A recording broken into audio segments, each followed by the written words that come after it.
There's no time. Lost. Times.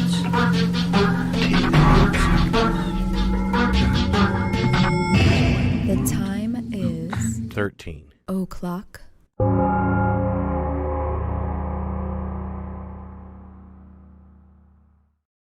Hey, here we are once again, and it's Saturday. Yep. Look at we got the lights really good today for some reason. Yeah, I don't understand it. Sometimes I don't they're understand it either. Doesn't make any sense. Well, you know what? That desk lamp is on over there, isn't it? It's always It's always on? on all the time. Check it out. I got a new display back there. Got the robots set up. Move the robots so you guys can see them. Wait a minute. Yeah. How did you change that? Were they on What's the that? one below it? No, the robots were up there. Oh, you got those ones from up took there. them Oh, down. okay. Yeah. I wasn't really looking. I still at got what you some were up doing. there, but I don't have room. Showing them bitches off. Yeah, you have. I Showing didn't them bitches realize. off. Realize you had so many. Some of them are models that I built. Some of them were made by a guy I know, a friend of mine who lives in Japan. He's a French guy who lives in Japan, owns a company called HL Pro, who makes a lot of those. He's president, owner of fucking HL Pro. And I see that you put one next to Baby Yoda there. That's right. Or That's sorry, Grogu. Those are actually models. Yeah. Yeah, I built both those and painted those. Little Grogu. Yeah, Mazinger Z and fucking Get a Robo G. Oh no, that's not Get a Robo G. It's just Get a Robo 1. Get her 1. Yeah. Wait a minute. 70s stuff. Yeah. I can't remember now the difference. I feel like I used to know the difference between those two things. But now I don't. G was the improved version that came, the series that came out later. Remember, he had the face that does this and the 3 spikes coming out of the top. Oh, right. Okay, I remember. There was a time period when we were like watching all the cartoons and I had all the theme songs and shit that I would listen to in the car and whatnot. Yeah. And I could remember all the distinctions, but now like that was a couple years ago and I They can't were- remember anymore. They were the Japanese version of like comic book heroes. Yeah. Go Nagai wrote them. Yeah. He was kind of a fan of Stan Lee back in the 70s. And they were superheroes, but each superhero had to have a damn robot too, just like I said. Even Spider-Man in Japan had a robot. Well, I mean, why Giant wouldn't robot. you have one? Yeah, really, when you think about They it. introduced Spider-Man in Japan, a licensed edition of fucking Spider-Man. You know, they're going to make a movie. I think it was a live-action movie. And the kids were like, wait a minute, it's just a dude in a suit? Where's this fucking robot? Where's his robot? Yeah, this so is they bullshit. So in Japan, it was kind of like Power Rangers. You had the Megazord. Yeah. It was live action. You couldn't be a jump superhero around. without a mech. You had to have a mecha. So they made a damn big old fucking robot called Leopoldion that he jumped in. When he got in trouble, he jumped in that robot. I wish I had a Yeah. robot that I could jump into Yeah. whenever I got into trouble. Then I could just go and stomp on whoever was causing the trouble. Yeah. No, right there, that was Grandizer. Grandizer was piloted by a guy named Duke Fleed. Duke Fleed was the Japanese Superman. He was a guy from another planet, sent to save Earth, basically. That's right. I remember that character. So everything was a reboot. Very Superman-y. Yeah, everything was a kind of a reboot of something Stan Lee did, or Stan Lee was doing in the 70s. Well, actually, Stan Lee did Marvel. Yeah. So it was just something that It was like DC that was. Yeah, it was a reboot of something American. But putting their own well, that's cool, but we could make it like way Could cooler. put a fucking robot in it. Yeah. Seriously. All right, so obviously, if you saw the title of this, we are finally getting around to doing the Caylee Anthony case. Yeah. Tom said before we started recording, is like, we should probably be kind of diplomatic on this show because she's probably watching it. Yeah, they live around here. We're local. Yeah, this happened right here in Orlando. Yeah, we're not, some shows have really beaten up on her and her family. We're not going to do that. It's going to be a fair show. Jenny just got done reading a whole book about the case. And you've seen a couple programs on it too, right? Yeah. Yeah, and actually what's funny, it's just by pure coincidence, because like I said, this is a local case from where we are.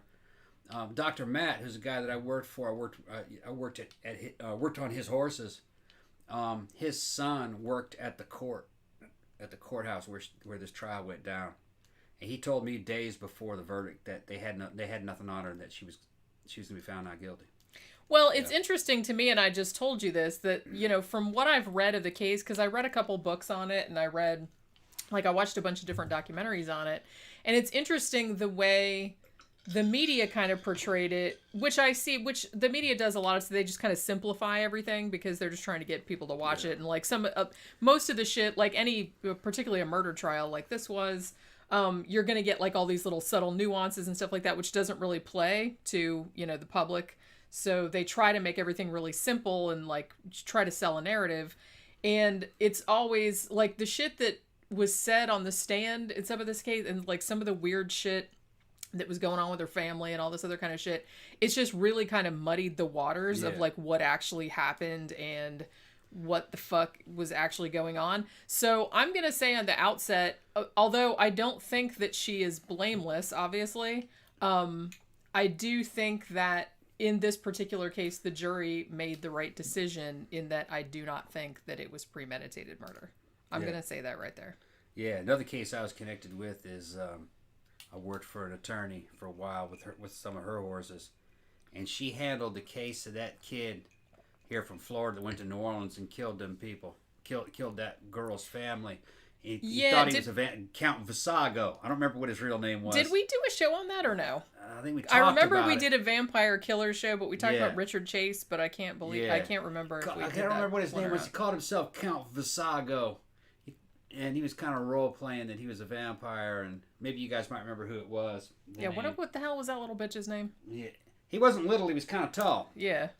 Well, I just say little bitch to, That was some weird shit. I saw his original case files. She had the case files still, before she handed the case over to another attorney. But she represented him for probably about a year. But then she had to, because there was extradition in different states involved, so, she had to hand the case over. It was weird how it was, but I saw the case files. Yeah. I also did some work in her office, fucking doing some handyman stuff and fucking reorganizing all her files. And what the fuck was his name?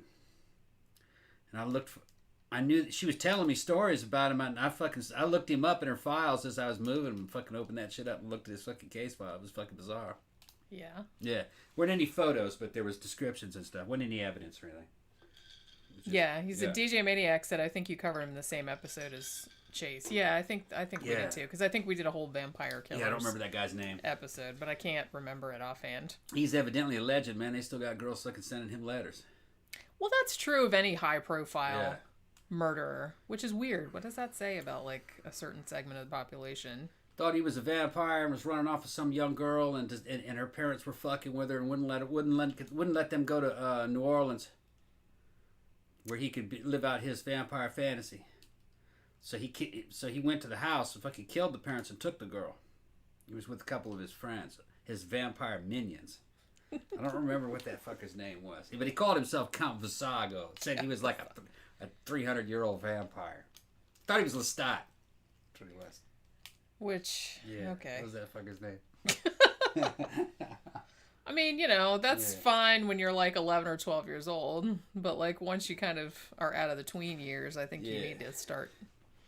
He was living that in particular reality. Dude was raised by a goth chick who was in her 30s, I think, by this time, maybe early 40s, but she was like one of those kinds like Sonia, who's constantly, picking up real young guys, like 20 years, 30 years younger than her, Yeah. And because they look good. If you can still do it. She could still do it. She was running through them young boys, man. It's fucking bizarre. And his mom was kind of like that. His mom hung out with them and was like sleeping with his friends. Yeah, it was like one of those kind of deals.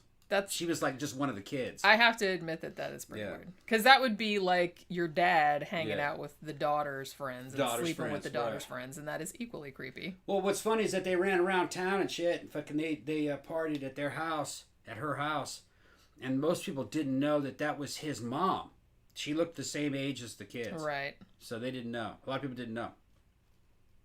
Yeah, it was weird shit. Pretty weird dynamic. There's some weird ass families going on out there, which kind of ties into this whole Caylee Anthony thing, because I'm gonna say right here, like, she's got a lot of problems, and her parents are also, they seem kind of batshit crazy. That whole family seems batshit. The brother seems okay, maybe, but the rest of the family. Can somebody look that case up for? Somebody in the comments fucking look that case up real quick. Get online. Fucking vampire killer Count Visago. What's that dude's real name? Why can't I It's think so of long. it? We probably, like I said, Yeah. we've done a whole show about it and we talk about the I case know. a lot because, like, Got it. because it kind of happened. I mean, it didn't happen here, but, like, Yeah. Candace represented him for a yeah. while. Yeah. So, you know, that's kind of something that's a little bit local. Was it Rob? Farrell? Rob Farrell. Rod Farrell. Rod Farrell. That's There what it we was. go. Rod Farrell. Yeah, we did talk about him on that Yeah. show. I'm pretty sure. Rod Farrell. That kid. He's not a kid now. Well, obviously. Yeah. None of us are kids anymore. Sandra says, because somebody joked that they wrote a love letter to Chris Watts, that murderer guy. Mm-hmm. Chris Watts is disgusting, but at the same time, such an incredibly boring man. He definitely was. Yeah. We saw that documentary about him. Stop propaganda jumps. It says Rod Farrell. Yeah, you good. We remembered it. But thanks. You remembered it. I remember it. I thought it was Rob something, but then she said Farrell. No, it's Rod. Rod. Yeah, It's Rod Rod. Farrell. Yeah. Yeah. Fucking douchebag. Victor said it wasn't a joke. What did you say in the love letter? The love letter to Chris Watts. That's fucked up. Yeah. Oh, did you see that somebody figured out the Zodiac cipher that they hadn't been able to figure out for 50 What did years? it say? What did it say? Nothing interesting. Pretty much what everybody was like hoping that it would say. Hi, I'm Ted Cruz. But no, but no, it doesn't say that. It just says pretty much like what his other letters said. And basically like, are you guys having a good time trying to catch me? I'm not afraid of the gas chamber. You know, more slaves for paradise. It was just like more of the same. Okay. So it was just kind of like, Why couldn't they solve it wah. before? But it was a more difficult cipher. It was a more difficult cipher. A computer probably figured it out. And I think there was like there was an algorithm that this one guy had figured out. It was actually a team of 3 guys. It's like, it was a website designer and like 2 other guys. And they'd been working on it for a while. They've been working on it for like years.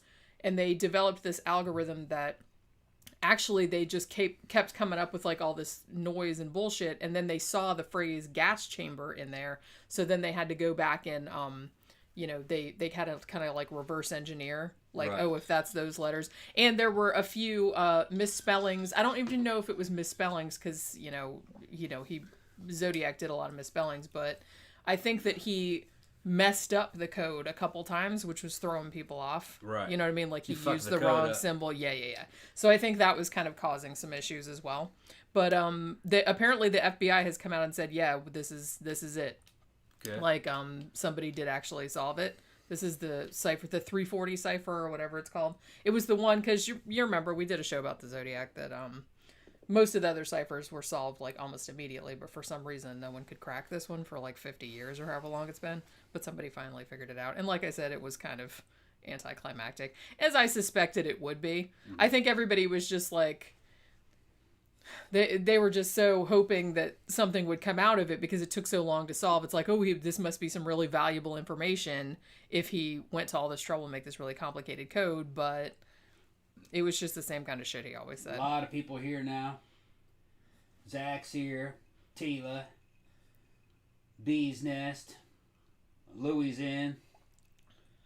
Victor. Amanda. Sandra. Everybody's here. Got about 50 in there right now. All right. Yeah. And I should say, too, that we went over the 10,100 subscriber mark Yeah, that's right. Yeah. today. So, yay. Yeah. Hey T, did you see what was that fucking, the one about the damn parasite from fucking Terrarium? No, what was that? What was that fucking Vivarium. Terrarium. Did you see Vivarium yet? Because you said that was on the list. That was a fucking good one, man. Has anybody made a horror movie called Terrarium? Terrarium. That's like, you make a little terrarium. It's like a terrain, but it's out of terrarium. like. Did you ever have to do that in school where you made a terrarium out of like an old 2-liter bottle, like a plastic 2-liter bottle, and like you put all these little plants in there, and we had a little turtle in there and shit like that. Yeah, I made that in school. I remember. That's whenever somebody says that word, that's the first thing I always think of is my little terrarium that I made with little turtles in it or frogs or whatever. I'm gonna try to get crump. You can try to get. I'm sure you'll succeed. Yeah.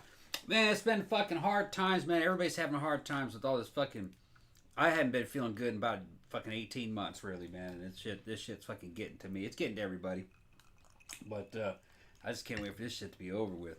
You know what you have to do though? It's like, and I know this is like funny coming from me because I'm like the world's most stressed out and like depressive person ever. Yeah. But in a lot of ways, it's kind of just helped me to just not think about it, but just not give a fuck. Not give a fuck. Right. You know what I mean? I saw this book that came out that I think was a bestseller that's called The Subtle Art of Not Giving a Fuck. Yeah. And I feel like it's to a thing where you can't like just not care about anything, obviously. You have to care about shit. But I've tried nowadays, like in the past couple of years, I've kind of tried to come to a point where I'm only going to get upset or care about shit that I can directly do something about. If it's like too big for me to do anything about, I can't worry about it because I can't, what good is it going to do? You know what I'm saying? Yeah. So I have to keep like telling myself that. And I think I've finally got to like a zen point where I'm just kind of like, well, shit happens. Yeah. Nothing I do is going to like fix that or prevent it or anything like that. So I just like, I was like, never mind. I'm just going to go watch some horror movies. Leave me alone. I've been off all them damn performance drugs for a couple weeks. All my fucking hormones going back to normal. I know your hormones are just like going all over. My body dysmorphia has gone back down. I'm fucking smaller. My eyes are still a little bit small. You're turning into like a crazy old woman. But I lost a lot of that water weight and my waist went down. My pants fit better again. I got nuts again. I can feel my nuts don't hurt like they used to. This shit was fucking killing me. Oh my god, we're only like 20 minutes in and you're already talking about your nuts. My junk went back to normal size. That shit's fucking like shriveling up like it's on a cold day, man. Not enough. That's just artificial hormones will fuck you up. I'm getting the balance back. I'm not working out as much. Only like once a week now per body part. So. Not really and we've been eating less lately. Less, right. Like, you know what I mean? Yeah. Trying to like I have to say you made a very, very nice curry today, like a chicken curry. Yeah. It turned out very, very good. Tomorrow I'm gonna hit it though, man. Yeah. I'm gonna hit the gym tomorrow. And then it's just a constant fucking fighting off soreness, man. But that's what's keeping my mental state normal. No, that's not keeping my mental state normal. When the hell has your mental state ever been normal? No. Your mental state has never been normal. It's trying to return to normal. That fucking LGD, man, if it's called Ligandrol. That Ligandrol, man, when it fucks up a man's hormone system. It makes you feel like you're fucking cross between getting ready to impregnate something or you're pregnant at the same time. Or the alien's gonna come and impregnate you. Yeah, it's like something out of goddamn Alien. Swell up. For a while, you have like increased libido, and then that shit goes away. And then something pops out of your chest, and everyone goes, ah! Yeah, and then all your fucking body parts are the wrong size. Your eyes fucking get small. He keeps saying my eyes are small. There's no way to describe it. It's just a sensation that your eyes get small, and then you feel like your fucking belly is sticking out about fucking. You feel like you feel like the fucking Eggman. You feel like hey, dude. Humpty Dumpty. Yeah, dude. I've been having periods since I was 12. Yeah. I know that feeling. Yeah. And then it's like why won't my feet fit in my shoes? Yeah. And then your upper body fucking feels all fucking swollen and shit. And then it's just you see, that's not the end result. You know, I'm trying to explain it to people. You're just trying to increase the speed of the healing. Really, that's all you're doing. You can heal real fast, but you're pregnant. It's like you've been pregnant by aliens. That's what it feels like. Well, that could happen. Weird, it's a possibility. Yeah. They came and impregnated you in your sleep. Your androgens all get fucked up. You fucking not producing testosterone nor estrogen. Babies.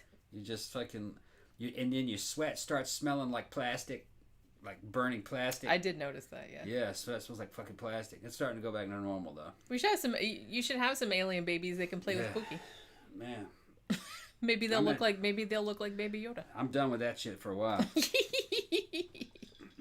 Zach and Tammy both said that this show has really helped them get through, and cheer them up, during these hard times. I don't know how, man, because this shit's starting to get to me, man. The past month, it's been fucking building up on me, man. I just look at what's happening. I look at the real news, the fake news, the fucking conspiracy news, and just videos of what's happening. And I don't like none of this shit, man. I don't like none of this shit. I'm not about this. I do kind of sometimes embracing chaos and just seeing what It's like, yeah, this is totally different, but this shit's going on for a long time. You know what I'm talking about? This is going on for too long. Life goes on for a long time. And it's not just me, you know what I mean? Some of you guys contact me, you know, in private, you know, we'll chat. I just got a feeling that this is not going anywhere good. There's certain fucking, we can't talk about everything. This is not kind of political show, but if y'all are feeling like you're crazy, you're not crazy. This shit, the world is fucking going crazy. And there's a certain pattern to all this. There's guys like me that break shit for a living and break things and places for a living, and this shit's breaking. But it can also be fixed. It's not gonna, I think it might go to a dark place. It just depends on how dark and for how long. Yeah, That's but all. then you don't know that. I said, there's too many factors, and it's just like that's the pattern. I'm just right, looking, but it's I'm just always like reading tea leaves and fortunes and shit in some way and horoscopes. It maybe, but it's not right. Like I said, me worrying about it isn't not going right. to have an effect one way or the other, though. So I'm just you can only not cover worry your about own it. ass and look out for shit that's happening. Here's something I constantly tell myself, and I want to tell you people this. All right, first of all, our steel is forged on the anvil of chrome.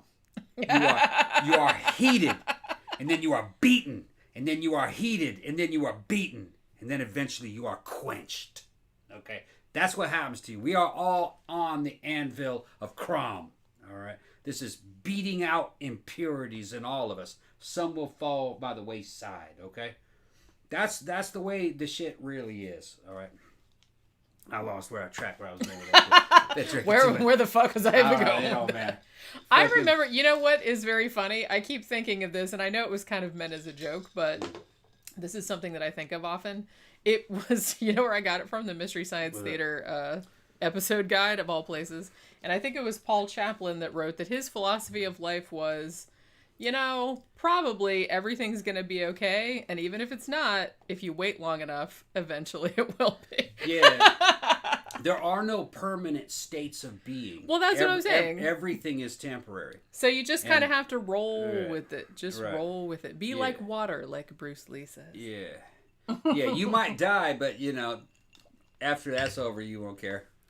Well, see, that's how I look at it. Like, I'm not, like, hoping I die or anything like that, but I'm just saying, well, after I'm dead, I won't give a shit anymore, so... Yeah. I just don't like being in a situation where you can't directly control it yourself, and that's what I'm tell a lot of people. The only things that you can do now are very local. You watch out for your own shit, your own people, and in your localized area. And everybody's going to be in a different situation. Doesn't matter what country you're in, too, because each country's... This is global. It's not just here. It's everywhere. Everywhere in the Western world right now. It's kind of fucked up. And you can only do what you can do. And I have to keep reminding myself that when you see these videos of things happening in other places and read news has always been fake. It goes back to the yellow journalism. It's always to try... It's like agitprop, which is... Well, they're just trying to get you to watch it. Yeah, it's click. And they also want to make you mad and manipulate you. Yeah, because that gets you to watch it. Gets you a lot to watch it, or it gets you to fucking vote for this or that, or send money to this or something. So it's called... Because I'm like, I see what you're doing there. Yeah, in the military, it's called agitprop, which means agitation propaganda. All right? It is. News and the things that you see remotely on the internet, videos of what's happening in other places, you're taking the world's problems and you're bringing them to your front door. That's not happening to you. Most likely.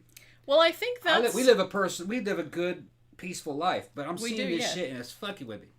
Well, see, but that's... I think that's why so many people, even though, you know, there's less crime now than there used to be, in a lot of ways, like, things are a lot better than they used to be.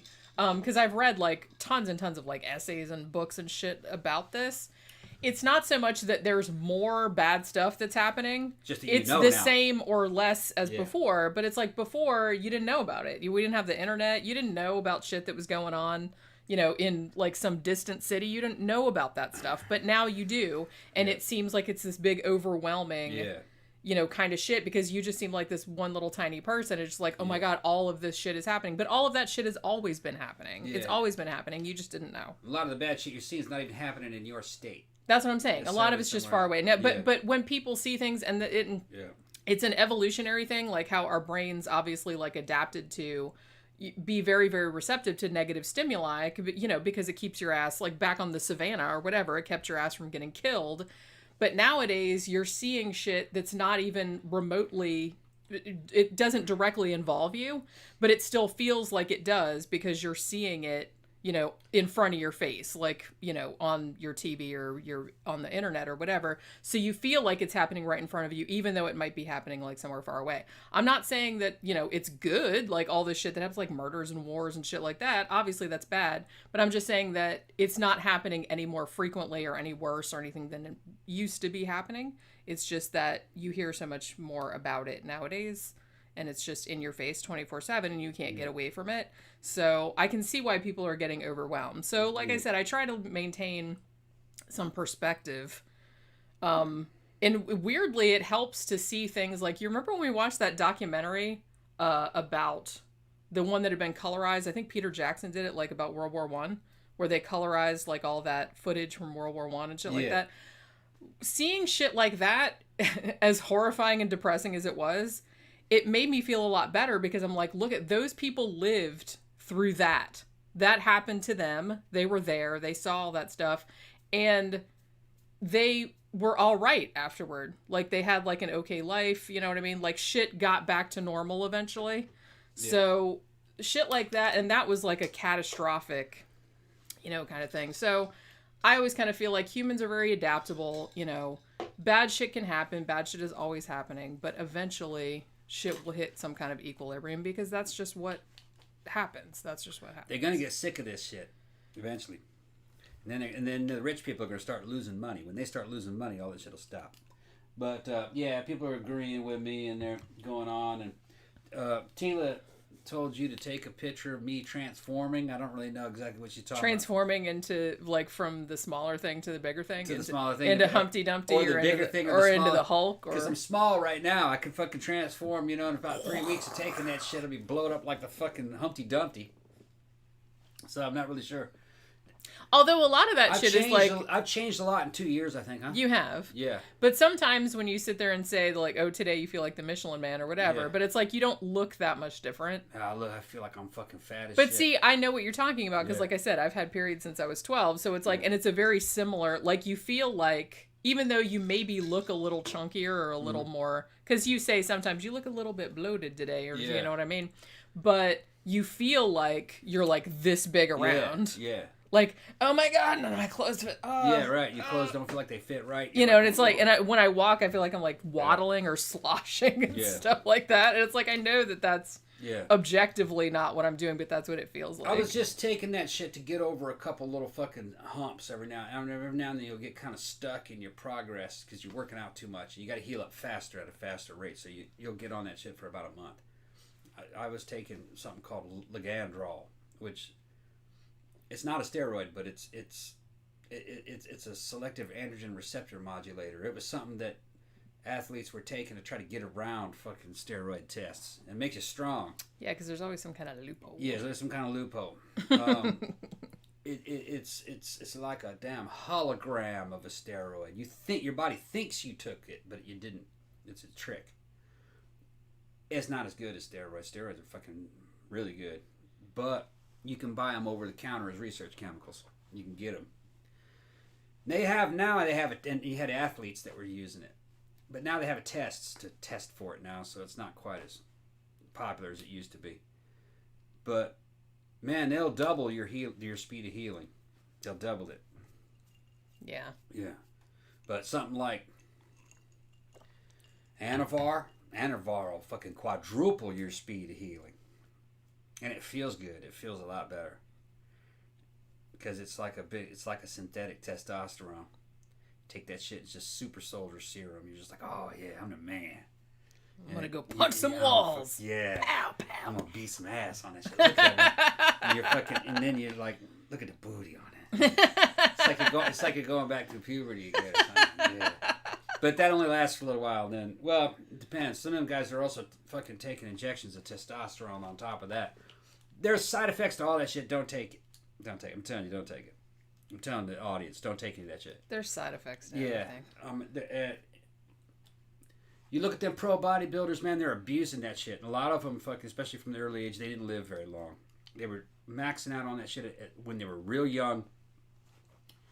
And by the time they were in their 50s, they were burned out. They were fucked up. Their livers were fucking shit, too. And all their joints, because they were just lifting too much goddamn weight. All right.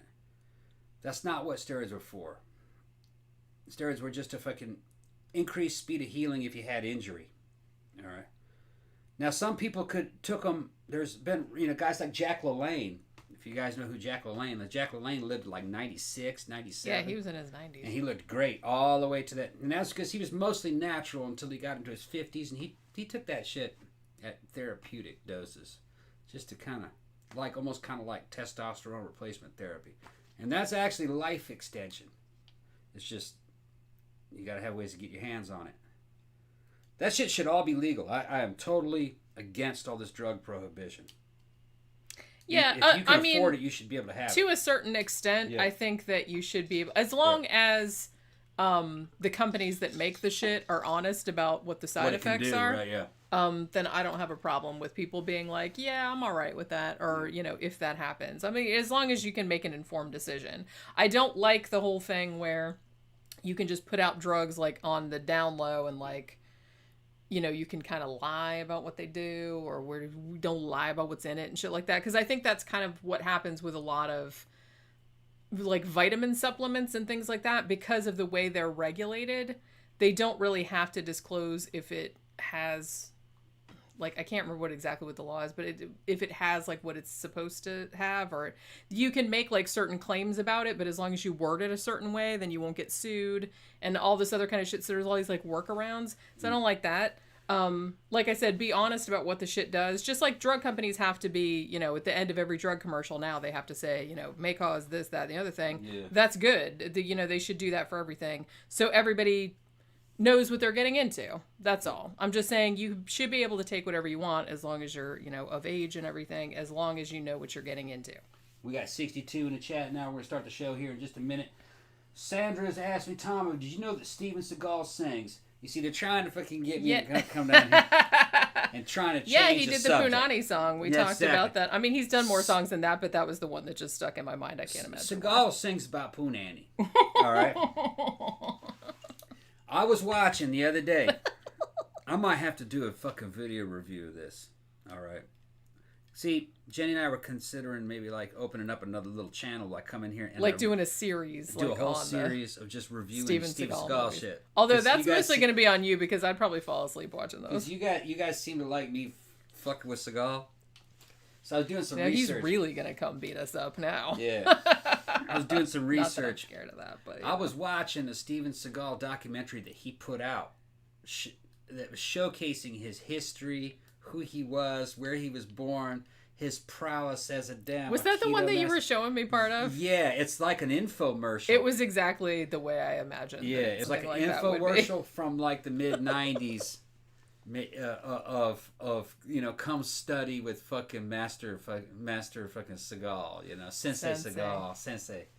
And man, this shit here, man, it had a soundtrack in the back that was stereotypical Eastern spiritual fucking sound. Wah wah, coming in fucking, it's like. Yeah, he downloaded that shit from freesound.org or something. Well, not back in the '90s. Back in the '90s, you couldn't download shit, but. Oh, yeah, okay. Yeah, it was a long time ago. This is something off a VHS tape. It reminded me of fucking that movie that we saw, fucking Art of Self-Defense. If you have the Blu-ray, there's a special fucking section of the Blu-ray where you can go in there and see the commercial that Sensei put out to get you to come to his dojo. It's fucking hilarious. Which, Tila, you didn't get to see that. But on the Blu-ray, there's a commercial for that dojo. And fucking... all the shit that fucking Sensei says. Anyway, that's the way this Steven Seagal thing. It was about 45 minutes of jerking off Steven Seagal. That's basically what we're doing. We're jerking about how fucking awesome this dude is. Yeah, and that's exactly what I would have expected. That's all it is. It's just a constant models and B-list actors and then some dudes from dojos. Every time it's just a clip of 4 or 5 seconds telling you how awesome fucking Steven Seagal is. Person He's the best person. From him, I learned, the secrets of the this and that. Oh, and then in the beginning, it's talking about it's showing photos of his early master, and it's straight out of like a fucking Chinese kung fu flick. An old Japanese dude with a long fucking white beard, and a long white hair. That's who he learned. The magical Asian. And all that shit's been debunked. He was not there at that time, and fucking, no, he wasn't. During the time that guy was alive, Seagal would have been like 6 or something. Yeah, we talked about that on the Steven Seagal show. It's like he did live in Japan for a while because wasn't he married to like a Japanese woman? I'm forgetting like a lot of the facts now, but the shit that he said about studying under this master and that master was. He showed pictures of him not growing up. Exaggerated, let's put it that way. And then like him doing fucking aikido out in the field with his students. If you look at it from today's standpoint, it's just him out in a park with some people, and they filmed that shit. Well, back in the '90s, everyone was like, "Ooh, that was ooh, wow, yeah." But they felt man, I was fucking I was tripping. I was tripping through the whole thing. I was trying to learn something, and really all I did was just constant barrage of how awesome fucking Steven Seagal was. And I really didn't learn much, just how awesome he was. Well, you learned that. Because I saw Master Seagal, I saw Sensei Seagal fly through a fucking plate glass fucking window. Didn't even get cut. He's an incredible man. Steven Seagal invented the cure for cancer. And then like this pretty blonde woman, Sensei taught me how to this and that. Sensei is the ultimate heterosexual. Just some shit like that. Please tell me she really said that. No, I know she did. No, but yeah, I was tripping. Steven Seagal massaged my punani. Yeah, I will give, it's on YouTube. You guys can see it. Just look up Steven Seagal training documentary. It will come up. Fourth drawer down says Seagal will fly down to Florida on a cloud and be back before he left. But I will say this, fucking most people today will goof on Seagal because he's got a big fucking donut mustache and he's fucking this big fucking heavyset dude with a fucking ponytail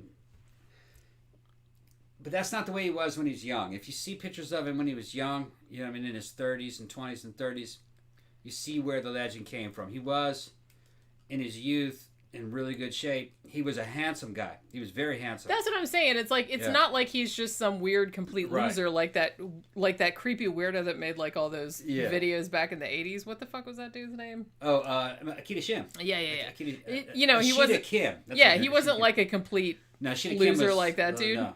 That was just like making everything up. It was like, look, I'm teaching you ninja skills by like having these old 80s VHS tapes of me sneaking around someone's fucking house in the fucking suburbs. But it's like Steven Seagal did actually have some talent in that regard. Yeah. But then the fact that he just blows himself up into this completely unrealistic. Yeah. It's like you should have just been happy with what you had instead of trying to like blow yourself up into something that you weren't. The problem with Seagal is that by the time he was famous, he was already in around 35. And he had already kind of puffed himself up into something that he wasn't. Yeah. And in order to defend this image, he had to continue to pile on lies. But he was insecure about who he was. Because he's competing against Chuck Norris. He's competing against all these other guys who are real martial. Van Damme, who are in excellent fucking condition. And really I will give Van Damme that. He actually was really... I don't know about nowadays, but he actually really wasn't. No, Van Damme's still pretty good condition. Okay, well, I haven't seen him in a long time, so I don't know. Yeah, he's got a bad cocaine problem, but he's... maybe that's why he didn't get fat. Yeah. I mean, But, cocaine does actually keep you slim. There's a lot of downsides. No, he's off of it. Van Damme's actually pretty intelligent. It's just that he had a drug problem. That was he always struck me as like a pretty like with it type kind of guy. By the time he was well known, he was already kind of over the hill. He was a little bit over the hill as far as movies and shit go. No, he was over the hill kind of physically. His conditioning was actually declining. He was more of a movie star and an actor than he was an athlete or a fighter. He wasn't a guy who went to a ring and fought. Right. This is just Aikido. Yeah. It's like Tai Chi. You know what I mean? You can do some fighting shit, but if you went to Seagal and says, name a fight you were in. You know what I mean? And I fought. But there's no videos of him fighting. Yeah. Not real fights. He didn't go to fucking UFC, Ultimate Fighting fucking Challenger. He didn't do. He was an actor.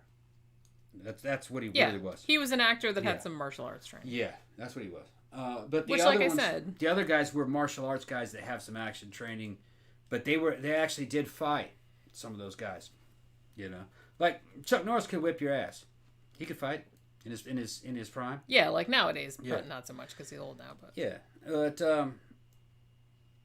but yeah, that's just I don't know. although Chuck Norris wasn't really that great, was not that great an actor. He was a terrible actor, actually. But he was actually a good martial artist. I will give him that. Yeah, Bruce Lee said he was great. Yeah. But that's another thing. Bruce Lee was also an actor. He could fight, but he didn't do pro fights. You know, But he was in amazing shape though. Amazing I shape. have to say. Yeah, yeah. Bruce Lee could not afford to fight because he had to make movies. Yeah. If he got hurt, that would cost him fucking a shit ton of money because he wouldn't be able to fucking work. Right, because they're work in like, what is Hollywood. all this? Yeah, so it wasn't really worth it. We don't have for enough him. makeup to cover all this. But if you see that fucking movie, Once Upon a Time in Hollywood, where the stuntman throws Bruce Lee into a car, that's actually kind of based on something that really did happen. There was a stuntman who was friends with Bruce, and they were fucking around, and he went up behind Bruce when they just picked him up off the ground. And you can punch pretty hard, you can kick pretty hard, but as soon as somebody can just pick you up off the ground, you can't get enough leverage to really hurt that person. Yeah. I mean, because the thing, Right. like I Size said, difference matters. yeah, the thing about it is that Yeah. Bruce Lee was in amazing shape, but Yeah. he was a Fi- small Yeah, guy. Like, he- he wasn't that heavy. He was probably about 5'4", weighed about 100. So sometimes just being big, Yeah. even if you're not real conditioned or anything like that, can be an advantage. he because only you weighed can about just- 145 pounds. Yeah, he was a like I little said, guy, he was very but small. he was fast. Yeah. And he had real good reflexes, and he could hit you several times before you could really do much about it. But like I said, he was not a fighter. Now, could you take Bruce Lee and turn him into, you know, a cage fighter, or what do they call him, fucking mixed martial MMA? You could train him for MMA. He'd probably do well in MMA. Yeah, I think he would. But he'd have to put on about 20 pounds. But he'd do it. He yeah. trained. Oh, I think he could do it. He'd do it, yeah. He'd probably 20, 30 pounds, and he'd have been a badass. He was training for a type of combat that doesn't exist anymore. Yeah. You know, that's all MMA now. Yeah. But many people who knew him back in the day said that he would have done great in MMA. I think, from what I know about him, Yeah. I think that is the case. Yeah. Okay, so now we have. Tila was saying that she never saw Mystery Science Theater because I mentioned it a long time ago before we went off on this whole Steven Seagal thing. You got to be a fucking nerd to understand. It's I hesitate. Like, I love Mystery Science Theater more than almost anything in my life except for him and Pokey. But it's an acquired taste. Like, you either love it or you don't get it. I don't get most of the humor because you have to have read a lot of books and seen a lot of movies. And a lot of, like, really obscure media, like weird commercials from the 70s. And then like, it'll go right over my head. If you want an introduction to MST, watch the MST, the newer series that's on Netflix.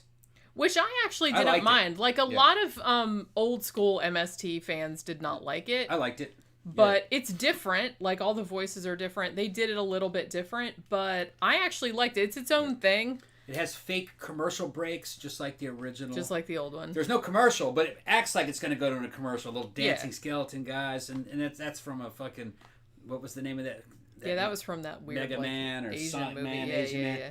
But there's just, if you've seen a lot of shitty movies, you'll understand it. But it had a nice upbeat tone to it, and I was very happy watching the new MST. It makes you very happy watching it. It's just, just like, a very good. positive. Honestly, I've seen all, like, because I'm a super fan, so I've seen like every episode of the original series, probably 20 times each. Yeah. So I could probably, I don't know if I could recite them because there's so many jokes per episode that you can never remember them all. So I'm always like discovering like a new one because like, oh, I didn't remember that, or I didn't hear it, or I didn't understand it the first time. But I used to just like put them on in my house like a long time ago when I was like, doing housework or whatever. I would just put them on in the background because there's something really like comforting about them. Mm-hmm. I will say that I really, really like, there's also like, it kind of split off in two directions. Like, after they have the new one that's on Netflix, which is all pretty much new people. Like, that's Joel, who was the original host, is behind that.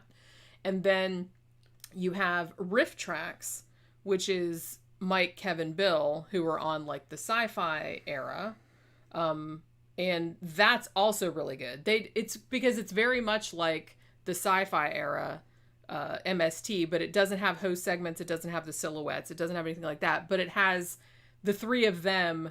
That's the voices that you got used to, like during the sci-fi era, because Mike is Mike, and then Kevin did Servo and Bill did Crow during that time period. So you're seeing the same three guys like riffing on movies.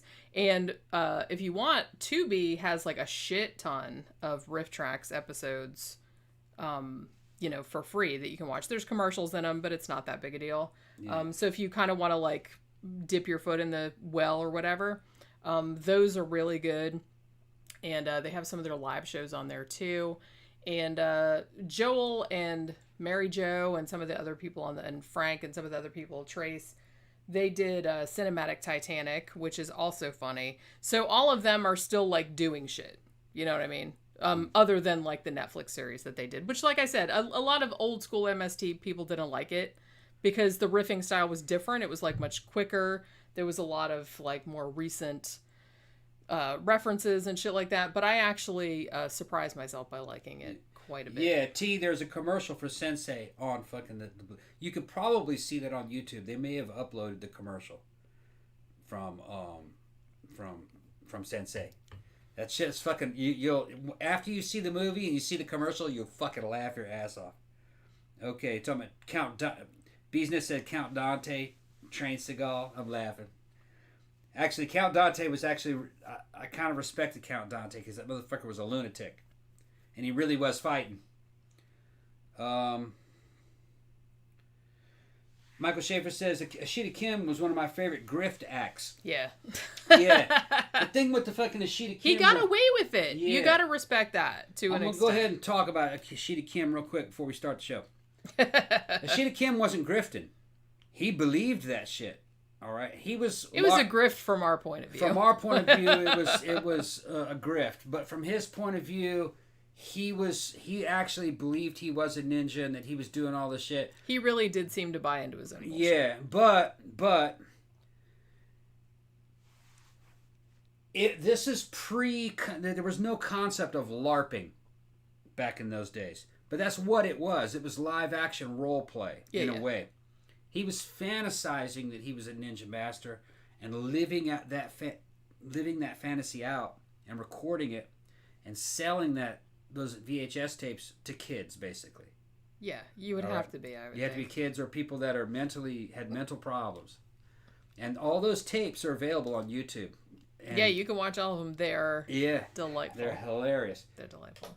And I watched all of them like before we did our bullshit show. They were all recorded with something like maybe like a little Samsung fucking video recorder from the 90s. You had to sit on your shoulder or some shit. That back in the days. Like my dad used to have back in the 80s. They were like the first fucking camcorder that appeared, and they were only $300, which was cheap as shit for.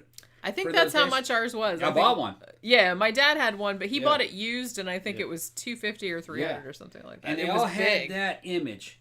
It had a whole video. You could put the whole VHS in it. Yeah, and the image quality wasn't good, but that's what that was filmed with on a tripod.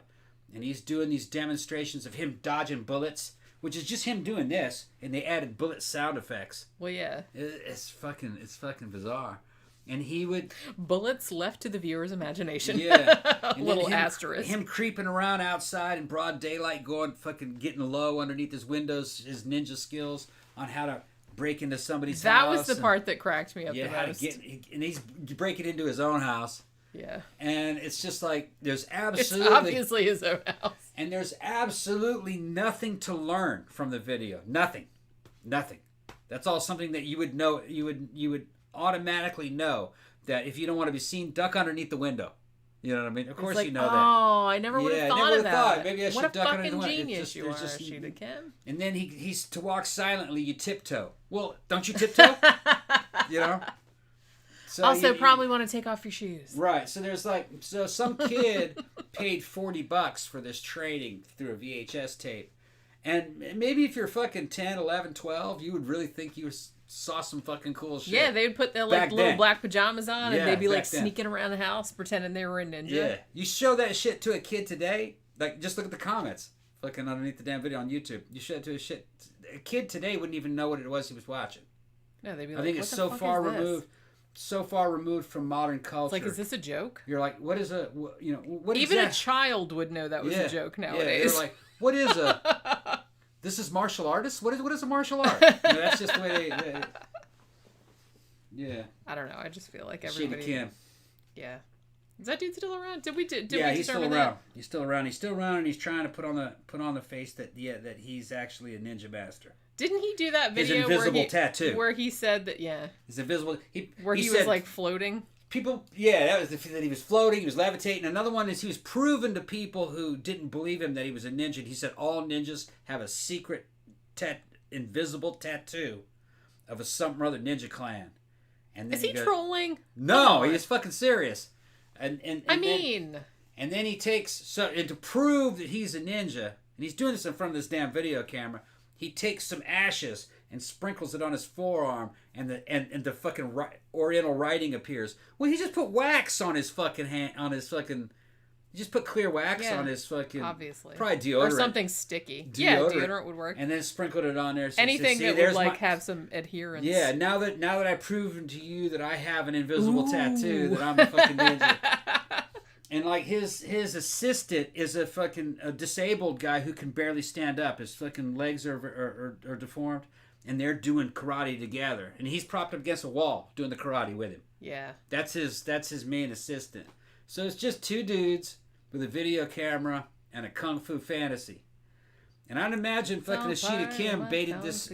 He baited this handicapped dude into this fucking deal. I'll turn you into a ninja master. Yeah, they were just like they're just like friends. They met at the library or at Subway or something one day, and he's like, "Hey, I make these like videos." It's pretty sad, man. It is. I mean, at least they're like entertaining themselves. I don't want to shit on them too hard. It's like I'm a dork. I'm so I have a natural instinct to like sympathize with other dorks. Yeah. But there comes a point where, come on, man. Come on. Like the invisible tattoo thing was just like too fucking much. Okay. Like even a 5-year-old child nowadays would be like, bullshit. That's okay. You ready to start the show? Let's start. Well, I haven't even done the shout outs. Okay, let's do the shout outs then. Holy crap. You've been we're an hour into this I shit, know. Probably. Okay. Well, I wonder whose fault that could be. I don't know. Well, they're asking me crazy questions. I'm going to give them crazy answers. All right. So this week, we have 2 new patrons. I think I saw one of them in the comments earlier. We have a new patron named Timothy. So hi there. I think you're in the comments. Hello. And also one named Saul. I also have to give another shout out to the same Timothy because he also, not only did he become a patron, but he also sent me a PayPal donation on top of all that. So thank you very much. That's really, really awesome. Also, this is hilarious. Okay, so Michael E., who has sent us many things before, sent us this package the other day, and I legit laughed my ass off when I opened this package. Yeah. Can we just show? It's still got. I left show a note the on one it first, and it unveiled it. Okay. Unveiled so it. he sent us this right here. Yeah. Like the Death Wish. That's a steelbook too. Isn't it is. It's steelbook. Yes, Deluxe it is. Edition. Okay. Right. Now this one was on the top, and this is what made me laugh, you guys. Underneath the bottom, he gave me that growth. Which means he's been watching. And this movie is called Pain and Gain, which actually I don't think I've ever heard of. Never heard of it. No, I'll check it out. But yeah, it's like this. It looks pretty good. It's like Dwayne Johnson's in it. You love him. Mm-hmm. Mark Wahlberg is in it. Yep. Like I said, I love from Boogie Nights. Also, I got this Blu-ray. I remember somebody messaging me about this like a while back, but I can't remember who it was. So it's like, please, like, forgive me. But this is like the first season of True Detective. Yeah. So thank you very much for sending me that, because this is a show that I've kind of been wanting to get into, and I have never watched it. So I will be watching that sometime in the next few weeks. Are we ready to get into the case? Well, our drinks are empty now. Oh, here, let me make another drink. So maybe you should go, and I'll start talking about fucking... Go ahead and do it. I'll just get you a drink. Caylee Anthony.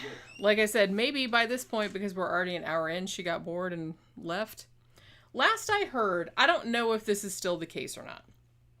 And as I said, I don't want anybody to think that I'm defending Caylee Anthony, like, particularly, because I don't think she's, like, the world's greatest person, obviously.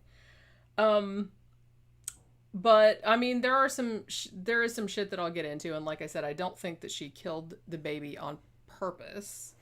But the shit that she did afterward was just like unforgivable.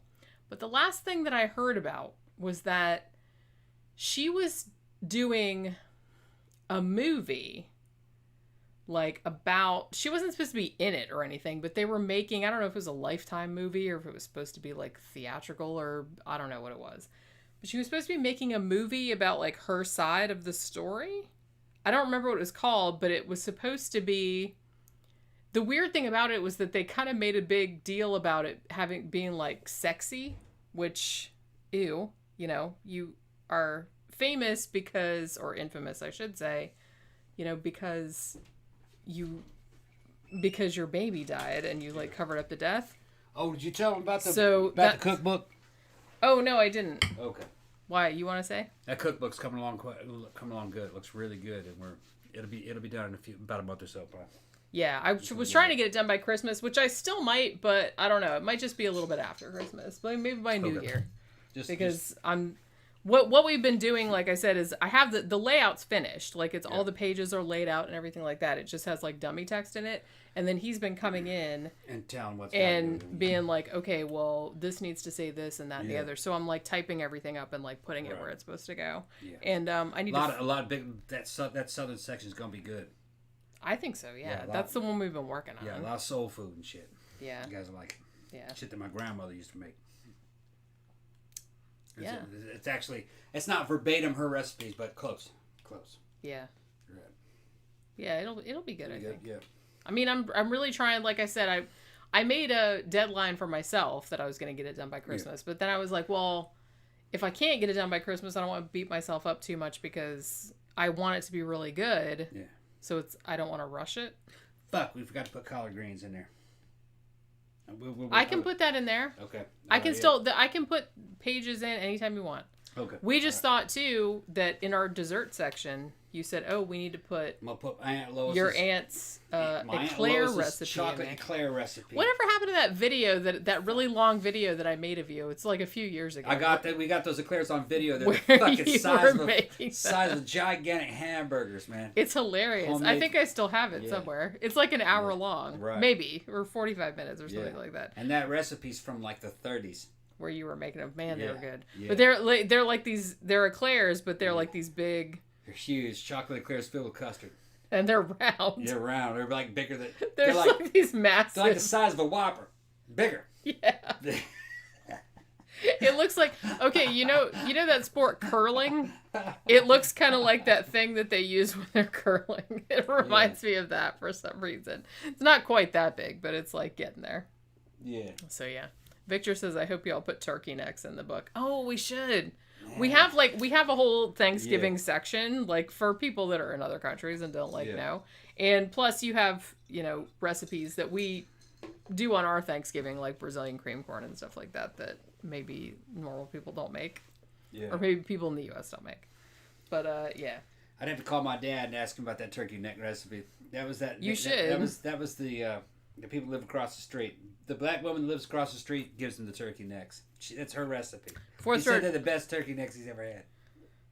How many turkey necks has he had, Mississippi, man. It's Mississippi black people. They fucking know how to cook. What are you talking about?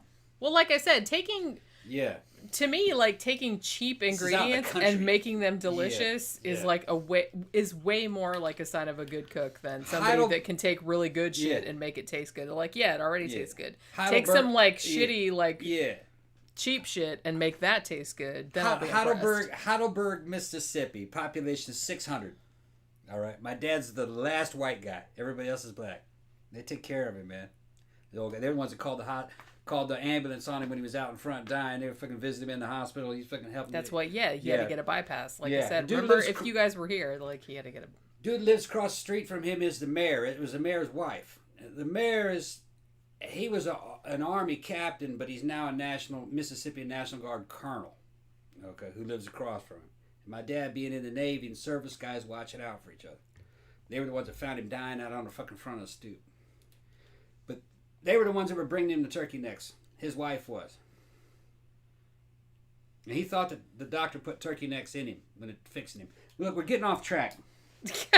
So he said, No fucking track. Fourth order honest, will there be a find drink? out what that recipe is. Will there be a drink section? There is a small Yes. drink section. We put drinks and desserts at the end. Yeah. Like we'll have, the Lord Kukulkan, like some of the shit we drink on the show, and like shit like mojitos and stuff like that. There's a few drinks in there that we do. Yeah. All right. So, like I said, we're talking about the Caylee Anthony case. So, Tilo's saying these are people that eat chicken feet and shit. So, yeah, they'll eat anything. well, like I said, if you can like make that good, they go down to Greer's, which is a old fucking southern grocery store, and they'll get ham hocks and fucking hog jaws, shit like that. They're the cheapest cuts of meat, but they can flip that around and turn it into something Gordon Ramsay would serve. which, like I said, that's a lot more impressive. You have to know how to cook those cuts. It's easy to take fucking top of the shelf pork tenderloin and make that good. That's what I'm saying, because that's good, just like right out of the box. Right. You know. But you buy a lot of stuff that really isn't, nobody wants it, and you turn that into a meal that's just like, man, it's like a delicacy. Yeah. So that's why I kind of like I think we haven't really been keeping up with Gordon Ramsay's latest series. Yeah. Like we watched it for a while and then I forgot about it, but yeah, he kind of goes to these places where, he went to like the fucking swamps in Louisiana and whatnot, where they're taking, they'd go and shoot like a nutria or something like that, and then they would, and make like stew out of it. Yeah, swamp rat. Yeah, and it's really like a case. I like that he's kind of highlighting people that take like what other people would consider like shitty ingredients or just garbage ingredients and making something really, really good out of it. Gotta know what to do with it. Yeah. Bee's Nest says, is there going to be a Mongolian dog recipe? No. Oh my god. No dogs, no cats. We're not going there. No. I'm not even going to take you down the fucking... I'm not going to take you to armadillo on the half shell or diller on the half shell. You're not going to eat armadillo, okay? Nobody wants to eat armadillo. No, my Cajun... I know, but... My cousins are Cajuns, and they fucking eat armadillo. They eat fucking... They don't eat it anymore, all right? They kind of outgrew that shit. It's 2020. But back in the 80s, they were fucking eating diller on the half shell and fucking possum, all right? Diller on the half shell is for an armadillo, all right? You cook it a certain way, clean it all out, and then you mix it with stuffing and put it back inside that shell and fucking bake it, all right? And an armadillo is basically a maggot, all right? They eat dead shit. They carry leprosy. It's fucking terrible. It's terrible to eat something like that. And they weren't going out hunting armadillo. It was fucking roadkill. They go, that's fresh. Which you're just asking for. Yeah. They're fucking crazy. Food poisoning. And these are not savages. These are modern people that own look, cars. Armadillos are adorable, okay? But they're scavengers. Yeah. It's not a good idea to eat a scavenger. You wouldn't eat a buzzard. Yeah. In Louisiana, back in the 80s, if the Cajuns saw a dead animal in the road, they'd stop and check, see if it was fresh. Yeah, because it's free. That's free. It's free. Right. That's some crazy shit. Just like the jelly and the hot sauce at Waffle House. And these are not fucking savages living out on fucking P-row. You know what a P-row is, do you? It's a fucking floating house boat. They're not living in P-row. They're not fucking living in trailers and shit. They're suburban people eating roadkill. Well, They're fucking crazy. You can take that's the boy out of the Cajun, but you can't take the Cajun out of the boy. Trying to feed you boudin. Yeah. Yeah, fucking. You told me that story the other day. When we were I've heard that story before, but you told me it again when we were recording show for the... Oh, thank you, Nico. Showing us them flashballs. Thank you, Nico. Very much. Thank you very much. Okay, we got to get back to the show. Didn't Honey Boo Boo and family dine on roadkill? That sounds like something they would have done. I never watched that show, but yeah, they probably would do that. I heard about stuff secondhand. So yeah. Can we talk about the Caylee Anthony case now? Talk about like I said, she's probably watching this, but she probably got bored, because we're already an hour in and we're not even talking about her. So maybe we're safe. We're gonna talk about you, Caylee. Don't worry about it. Like I said, I don't want to be an asshole, but we're gonna see. She did say something about, this is what I was talking about when you came in. She did say something. Well, one, there was I don't know how far along the proposal, pathway this went, but there was kind of like an idea floated that her and OJ were going to have like a reality show. Like, because they were both like innocent people that were accused. And I'm like, OJ was just like, really, dude? Okay. But as I said, and like I said, I'm saying this right out. I'm not defending Caylee Anthony. I'm really not. but I don't think that she deliberately, premeditatedly killed that baby. I think that it happened accidentally or as a result of her neglect, and then she covered it up, possibly with the help of her father, because her father is also a super weirdo. Her mom is also a super weirdo. The whole family is super weird, except, like I said, the brother Lee seems okay. I mean, Casey made some allegations against him, which I'll get into in a while, but I don't know. The entire family, because a lot of people have talked about Casey being a compulsive liar, which she is, but I think a lot of people neglect that her parents are also, or her dad is also a compulsive liar. So I think that's kind of like where she got it from. Maybe it's genetic. I don't know if it's genetic or if that's just like the way she was raised or something like that. This entire family seems to have a real problem. Even before Caylee died, they seem to have a real problem dealing with reality or dealing with difficult situations. Their truth impaired. Yeah, and their first instinct is to pretend that it's not happening the way it's clearly happening. So I feel like the shit where, like, if this baby, like, died accidentally or as a result of someone's negligence or whatever, I feel like it's very on brand for them to have just said, okay, well, we're just gonna pretend this didn't happen. We're just gonna bury her and pretend it didn't happen. I feel like that's very on brand for them, because shit that happened, because I kind of want to get into that in a little bit too, shit that happened even, like, you know, prior to this, even when, like, Casey was pregnant with Caylee, that suggested to me that this is a family that cannot deal with the reality that's right in front of them. And that's kind of their first instinct, is to say, well, it's fine. Nothing bad is happening. It's very, very weird. Their whole family is weird and not normal. So I'm just going to say that right at the outset. It's a very weird situation. So where does this story begin? So, all right. So let's kind of talk about, Caylee Anthony, obviously, is the victim in all of this. This poor, blameless little baby who was almost 3 years old. Now, she was living in Orlando, right here where we are. Yeah. With her mother, Casey, obviously, who I think was in her early 20s at the time. She was 22, something like that. And they were always also living in the house with Casey's parents, George and Cindy. Now, just an overview. July 15th, 2008, Caylee was reported missing. Now, Cindy, Casey's mom, made the 911 call and reported her missing. It was a really weird call. Like, I've heard the 911 call. She wasn't necessarily reporting her missing, but she was just saying, I haven't seen her in 31 days, and Casey won't tell me where she is. She's not reporting it like she thinks she's dead. She's not reporting it like she thinks she's been kidnapped. She's just, it's almost kind of like she called the police, I think, to get Casey to tell her where Caylee was. You know what I mean? It seemed like that to me, because I think Casey was there, like sitting next to her, like when the 911 call was made. That's what I, thought from the call. And, I want to get into that later too, like the whole relationship. Like I said, the relationship between all of these, like between Casey and her mother and her father, is just like super, super weird. So I want to get into that too. So, basically, Cindy says, I haven't seen Caylee for 31 days. She also mentioned on this phone call that she thought that Casey's car smelled like a dead body. And this is another big point of contention, and I'll kind of get into that later on too. Cindy says to the cops, she's like, look, Casey has been telling me like all of these really weird things about where Caylee is, like for these 31 days that she's been missing. She's been telling me, oh, she's with this nanny, which is another thing I want to get into. It's like, oh, she's here, she's there, the nanny took her to the beach, she's here, she's another place.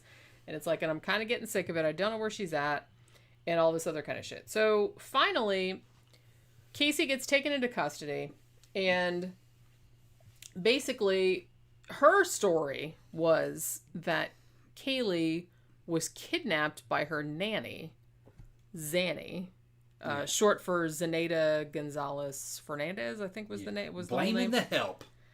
Yeah. Yes. And she kind of gave police a runaround. She was kind of like driving around looking for this person. It's like they went to this apartment where she supposedly lived. Nobody lived there. She's like, no, let's go to like Universal Studios because I work there, and maybe the nanny took her there. They go to Universal. They're like, look, she doesn't work here. She's looking around for some office that doesn't exist or whatever. So finally they arrest her. Now, it actually took... They kind of kept up this weird charade for like 6 months that the kid was missing, that she had been kidnapped by the nanny, even from the beginning, because I listened to the cops questioning Casey about this shit. The cops clearly did not buy it. From very early on in the investigation, they were trying to get her to like say what had happened, but she wouldn't. But the body was actually not found for 6 months, after she had been reported missing, or after they think that she died. So she was finally found. She was already a skeleton at this point. Now, the weird thing about it is that, like I said, I'm just kind of giving a brief overview, and then I want to kind of get into like all the specifics of the case, because I read this really like fascinating book about it, where it went into like a lot of the points of contention at the trial, and is pointing out. The whole book was coming at it from the point of, like, a lot of people were pissed off that, spoiler alert, that Casey got acquitted.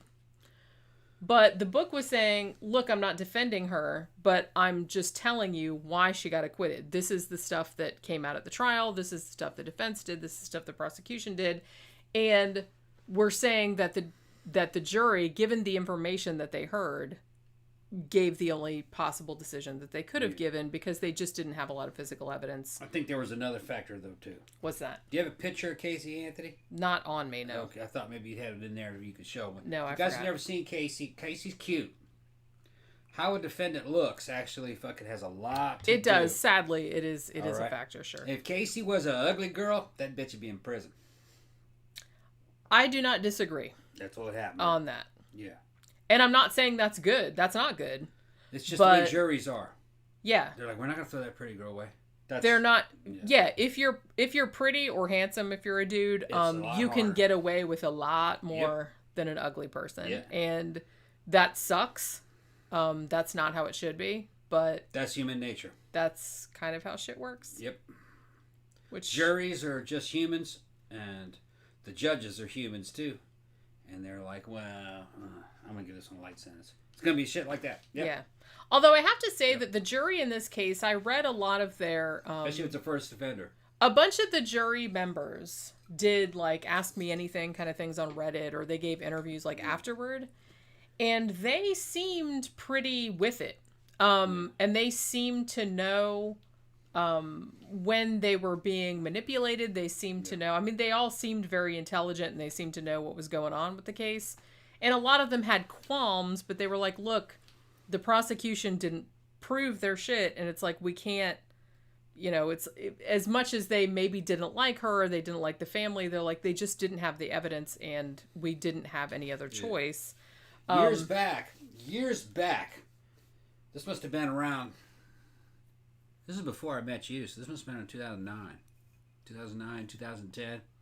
I was on one of those on a true crime thread somewhere on the internet, and they were talking about one case, and then somebody brought up, this was after Caylee Anthony, so it must have been later, 2012 maybe. Well, the Caylee Anthony trial was in 2011. 2011. So the death happened in 2008. This was later then. This is around 12. Because I already knew you then. I think I met you in 2009. We knew each other, but we weren't a couple then. No, but we met each other in 2009. I was looking at something having to do with true crime, and somebody mentioned the Caylee Anthony case, and then somebody else says, "Isn't this Caylee right here?" And and they left a link, and it was a link to a fucking back page site in a place where normally girls are fucking selling it, but she was it was an ad for being a cuddle buddy. Yeah. And the photograph of the girl, people were in the comments goes, "Yeah, that looks like her." Now, I don't know if it's true or not. could have been that it might have been a joke. Somebody placed that ad and put fucking Caylee Anthony's picture on there. That's the thing. But it was funny. It was I funny. feel like a lot of is she working as a cuddle buddy? Well, I think a lot of it, like I said, I don't want to get anybody to get the impression that I'm defending her or anything, but it's like, I do feel like a lot of the shit that came out in the media, because I feel like people still, nowadays, think of this case as like, oh, that girl that killed her baby and stuck her in the trunk so she could go out and party, but that's not really what happened, and that's not even... When the little girl is most likely to have died, it wasn't at night. No one was out partying at the time. It was like in the middle of an afternoon, like of a weekday. Casey was at home with the baby. It was, the dad was at home with the baby. So it wasn't a case of her. And she didn't really go out and party that much. I think people just, because she was photographed a few times, like out at clubs, after her daughter died, and people were like, well, she's out there acting normal when all the time she knew her daughter was dead, and that is like very, very weird behavior. Somebody said that they thought I was accurate about the ad of her being a cuddle buddy. Yeah, I don't know if she was or not. At least at that time. There were in that thread. There was about 7 or 8 people going, "Yeah, I think that's her." And I was going back there and looking at that fucking back page ad, and it did look like her. It looked like her, and it wasn't like and it was just like a candid type shot, right? About not a fucking, portrait or anything. Yeah, it did look like her. And they were in there discussing, is that Caylee Anthony? And it was, of course, it wasn't using her name. But I was thinking that maybe somebody found a picture of Caylee Anthony and just put it. Well, there were a lot of pictures of her. I mean, because she did she went to Fusion, Ultra Lounge. Yeah. Have we ever been She went to Fusion? Yeah. No shit. Well, her boyfriend at the time was like a promoter, like he promoted events there. Mm-hmm. So she would go on Friday nights because she was always trying to like hype up his nights because that was her boyfriend. Fusion was the one. So she always kind of like managed the shot girls and shit like that. The Fusion Club was the one over there near where they shot up the gay people, right? Isn't it around that same area? Pulse? Pulse. Isn't that near Pulse? Oh, it might be. I think it was. I think we've been to Fusion at least once. We were in the parking lot of Pulse one time, remember? That wasn't Pulse. That was Or was that Fusion? Now I can't remember. That was a long time ago. Mini-Me was in there spinning. Yeah, I remember that. That might have been. Was that Fusion? I think that was. Maybe Fusion. That's what I was thinking of. I think that was Fusion. It might have been. So, if you guys don't know who Mini-Me is, there was this little dude who fucking was in love with me and fucking dressing like me. This is years back. Dressing like me and following me around and shit. Fucking getting girls to impress me, and then fucking he was just this shit was just fucking like something out of Fatal Attraction, man. That was some weird ass shit. But he was like single white female. Yeah, the dude was trying to adopt my identity. All 100. So like I said, single white female. All 125 pounds of that little fucker. That's why I called him Mini-Me. That was so weird. I said, dude, you can't be me.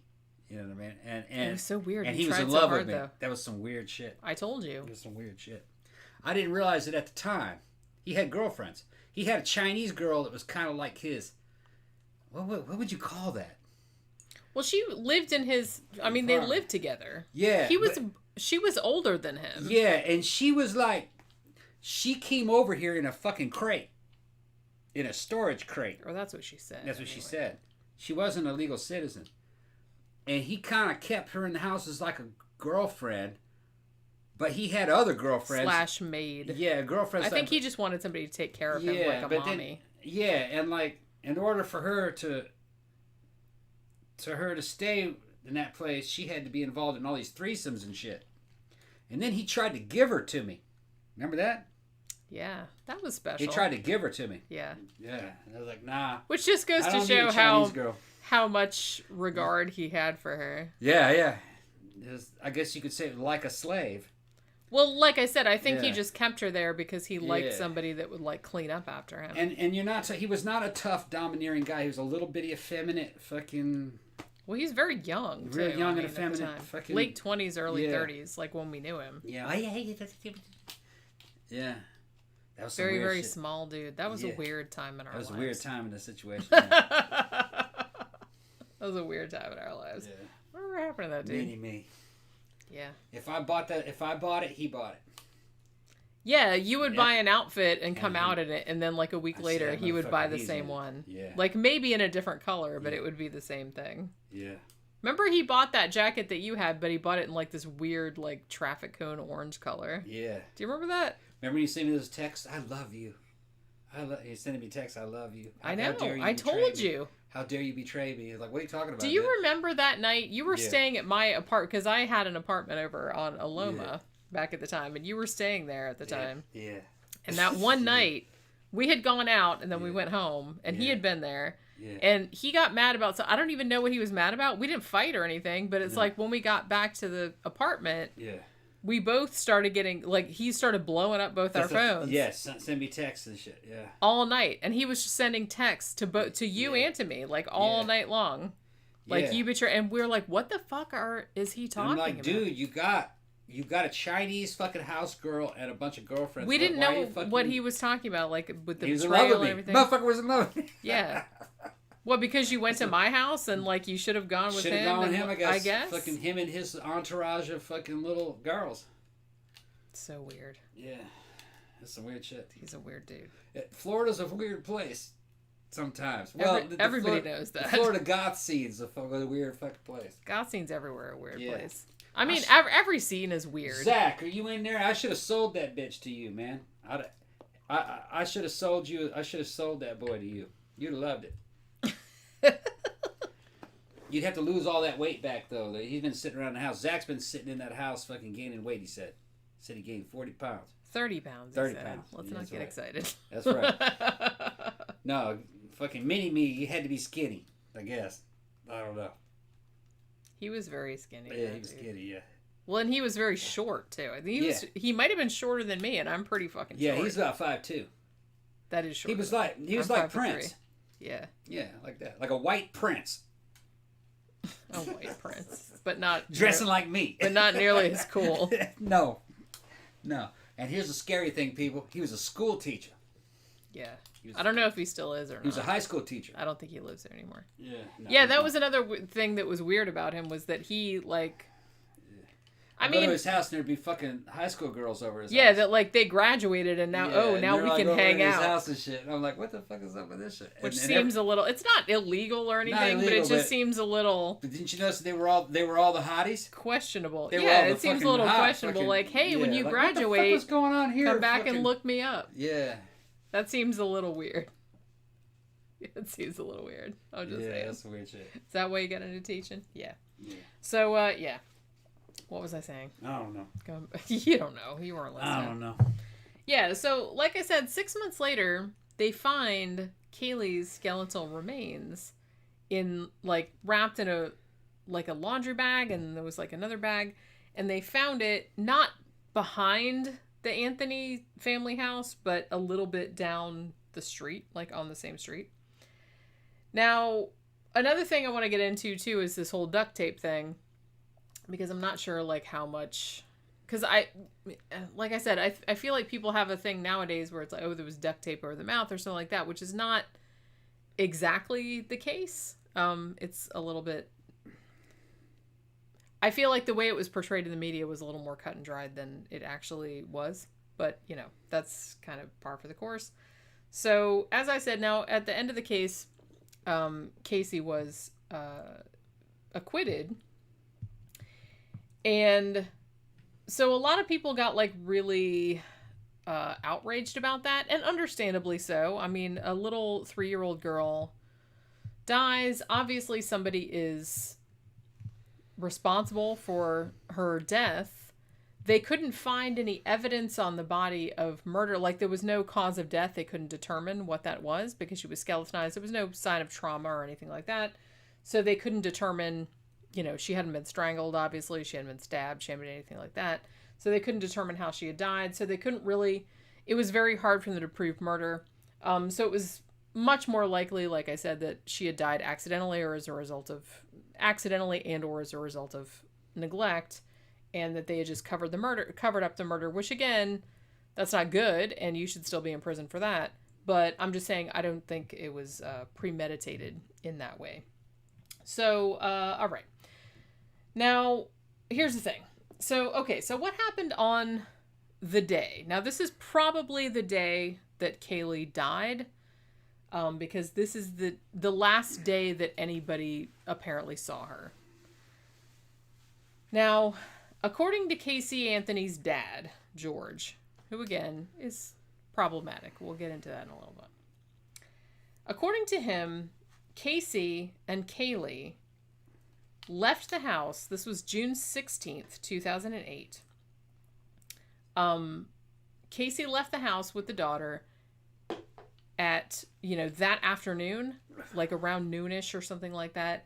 And then he didn't see them again. You know what I'm saying? So he's saying that that's the last time that he saw Caylee alive. However, later phone records, later computer records, later other things, prove that this was not the case.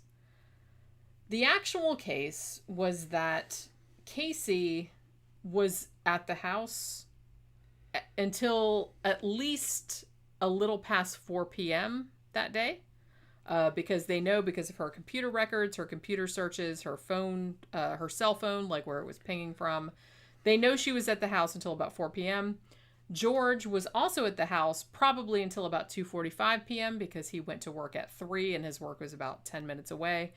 So it seems that Caylee and her dad were at the house at the same time that afternoon, and Caylee probably never left the house. So something happened that afternoon that either somebody killed the baby, which, like I said, I don't really see any evidence of that, or the baby died accidentally and they didn't know how to deal with it and thought the best thing to do was cover up the murder, or cover up the death, which again, why would you do that? I don't know. But so that's what George said initially, that I last saw them, it was about noon, and like Caylee and Caylee like went out the door and I didn't see them again for more than a month, for 31 days. Now, according to Cindy, Casey's mother, she was like repeatedly asking all during this month, where is Caylee? Like, what's going on? It's like, can I see her? It's my granddaughter. But Caylee always came up with some excuse. I took her to Tampa. Like, we had a work assignment. We went to Busch Gardens. It's like, oh, she's with the nanny, Zenaida or Zanny or whatever she called her. And all these other, she always had an excuse as to why, like, her mom couldn't see her or why her mom couldn't call her. And her mom started kind of getting suspicious about, like, why, not necessarily suspicious, just why can't I see my granddaughter? Now, another thing that happened right around this time period was that Casey's car had been towed. It had been left near a dumpster, like by an Amscot check cashing place. And it had been abandoned there for a few days, and finally, like, a tow company came and got it and towed it to, like, an impound lot. Now, normally what would happen in these situations is that if a car gets towed to an impound lot, the people at the lot will send, like, a registered letter to the address that's on the registration and will say, hey, your car's been towed, you owe X amount of money, you come pick it up at your convenience or whatever. Now, the people at the impound lot said that they sent a letter on, I believe it was July 11th was the date that they sent it. But I don't know if this was ever received or not, but they sent another one. And then finally, like, George says that he gets this registered letter and he goes to pick up the car, which was Casey's car. It was like a white Pontiac Sunfire. So he goes to pick it up, and both him and the dude that, like, worked at the impound lot, they said, wow, this car, like, really smells. Or there's, like, a really bad smell coming from the trunk. Now, it's kind of complicated because both of them said at varying times that they thought that it smelled like a dead body, but I'm not sure how much weight to put on this because the testimony changed, like, several times, like, during the course of the whole investigation. But let's just say it's like, okay, so they both thought it smelled really bad or whatever. Now, they opened the trunk, and kind of the story they let out to the media was there was a bag of garbage in the trunk. That's all that was in. There was no body. There was nothing like that. There was a bag of garbage in the trunk. Very popularly in the media, they said, though, there was some pizza in there and it was rotting and there's maggots on it. It wasn't actually a pizza. It was just like an empty pizza box. One thing that was in the garbage, though, and this might have contributed a lot to a lot of the shit that happened later on about the trunk and everything, was that, and this is super gross, is that there was like an empty water bottle or an empty soda bottle that had a bunch of like tobacco spit in it, which human saliva has a lot of the same chemicals that dead bodies would have in them, and especially if they've been sitting in a trunk in the Florida heat for 3 weeks, 4 weeks, however long it was at this point, could certainly cause like a really bad smell or a decomposition smell, and might have contributed to some of the shit that happened later on. But yeah, so there was a bag of garbage in there. So they thought, okay, well, it must be the garbage making that smell.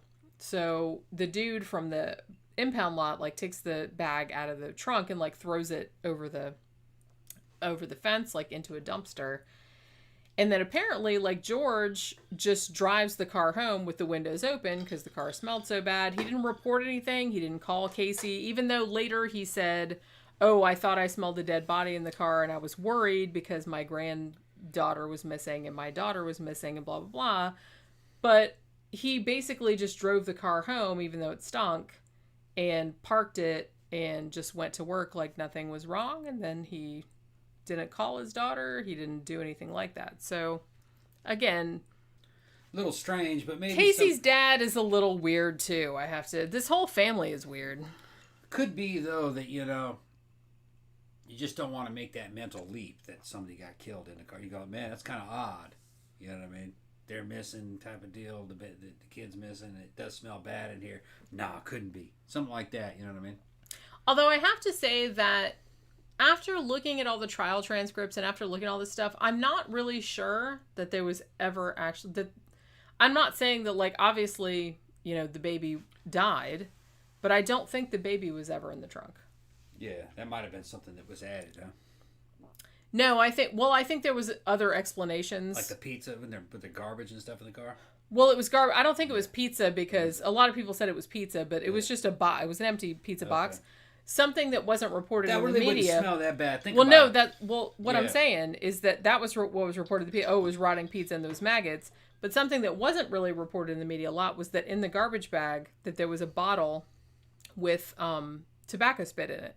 Yeah. Like a lot of tobacco spit. That was take it. And like I said, saliva, like human saliva has a couple of the same chemicals that a decomposing body would have.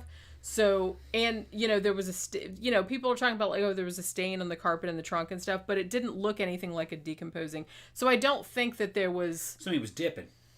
Yeah. So I don't think that, and I'm not saying that, I mean, Casey obviously knew that her daughter was dead and obviously hid the body. This is the South now, all right?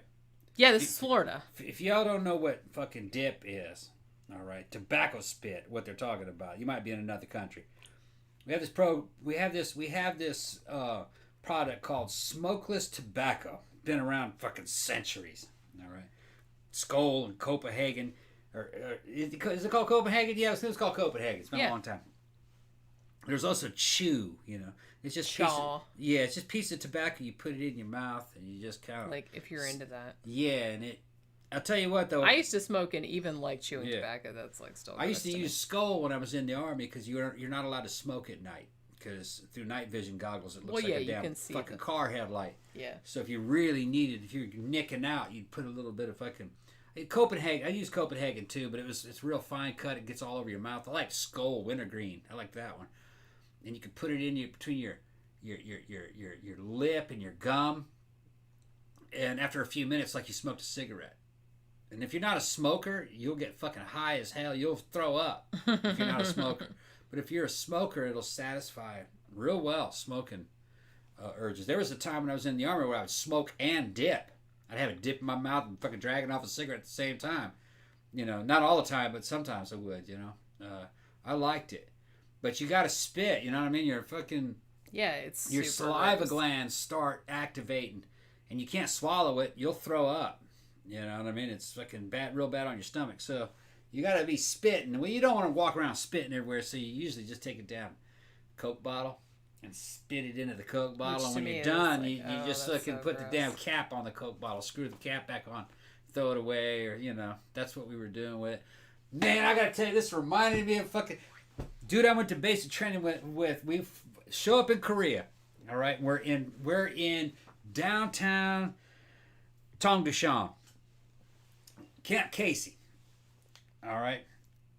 And we are fucking blasted. Everybody's dancing on the dance floor. I'm fucking drunk as shit. And my buddy Wynn's back there, you know, and he's fucking dipping into the bottle. And fucking everybody's just loaded. And we're drinking each other's drinks. And he's sitting there and the bottle up in his mouth. And I grab it and take a big belt out of it and throw it on it. He was dipping in the fucking bottle. Dude. He wasn't drinking. Dude. Yeah. Yeah, I took a big fucking swig of it. I have to tell you, like, not a lot will make me, like, gag. Yeah.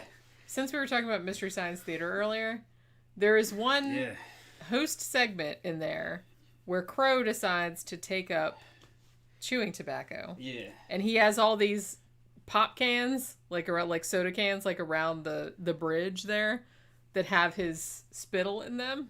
Yeah. And they have like all these like gross brown drips like around the outside, and then Mike comes in and he has a soda and he like puts down his soda and then he can't remember which one is his soda and which one is like the spittoons. Yeah. And it's like that. That's what happened. Well, I thought he was drinking. He was spitting and I grabbed it. He thought I was going to spit in it. He thought I was dipping. But no, I drank. And he just, no. And it was too late. And I threw that. That host segment is hilarious, but it makes me gag every single time I see it. Every single time. My boy Wynn. So gross. His last name is Wynn. W-I-N. Even reading about when I was reading a book about this case, and he went into great detail about this bottle that was in the garbage bag in the trunk that had all of this tobacco spit in it. Even just reading that made me want to throw up. Yeah. For some reason, that's really, really gross to me. Yeah. You know what I mean? They're laughing how disgusting that was. Filthy Gardener says, disgusting, but what could you expect from a man? Yeah, I agree. That's, like, pretty fucking gross. It was funny, you know, once I spit it up, it didn't matter. We just kept going. We were all fucked up, you know what I mean? And it was army time, you know what I mean? Fucking, we all lived together. It didn't matter. That reminded me, like, apropos of nothing, but that reminded me of a story that my brother told me, which also kind of made me gag. Where he was, I don't remember if it was the house he was in now or the house he was in, like, with his wife and kids earlier. But he was talking about, he was doing some renovation or something around the house. And this is Florida. Florida is very swampy and very buggy, which will, you know, become important later. But he had been working around the house and he had a soda can. And he wasn't really looking at it for a while. And I guess he was like working over here, and then like he went to take a sip out of the can, and I guess a whole bunch of bugs had crawled into the can like while he wasn't looking, and he drank it, and there was like all these fucking German cockroaches in there. Yeah. And he told me this fucking story, and I was just like, oh yeah, I gotta go barf. Bye. Michael's in there asking for grandparents ever put snuff on bee stings. Yeah, I remember that. Yeah, that was a thing. Yeah, they put fucking snuff. That's some Mississippi shit. And that's not some shit that my dad's generation would do. That'd be like a grandparents' generation would do that shit. That was old people doing that. Real old. But I remember that. A lot of crazy shit Southerners used to do. I remember all kind of shit that people... Well, one thing I remember, too, is that if you go on the beaches in Florida, like in Daytona or something like that, if you get stung by a jellyfish, you're supposed to pee on it. Yeah, like that nitric acid or something, I think is what they said. It neutralizes it. Which I don't know if that's true or not, but it probably does. That was kind of like an urban legend that was going around. No. So every time you'd get like... It's an urban legend, but it comes from fucking California surfers. Yeah. So you get... So sometimes, because every now and then, because I grew up in Daytona Beach, and like, you know, sometimes you would go to the beach and there'd be all these dead jellyfish, like all the way down the shore. And my mom would be like, don't touch them. Some of them might still be alive. But it's like if you still touch it, or if you went in the water and like one of them kind of got you, they'd be like, pee on it. Yeah. Like I said, I don't know how effective that was. Yeah, it might be effective. Probably effective, from what I heard. Sheila Ann says toothpaste on wasp and bee stings. Paste, not gel. Good. Okay. I believe it. All right. So let's see. So at this point, as I said, the cops are finding it a little bit suspicious that evidently this little, almost 3-year-old girl has been missing for a month, and no one has thought to report that. So they think that's a little suspicious. Very odd. Yeah, very odd. It is very odd. Yes. Now, like I said, this is a weird fucking family. I'm gonna say that right now. We got 82 people watching now. Hello, how is everybody? Hi, 82 people. Yeah.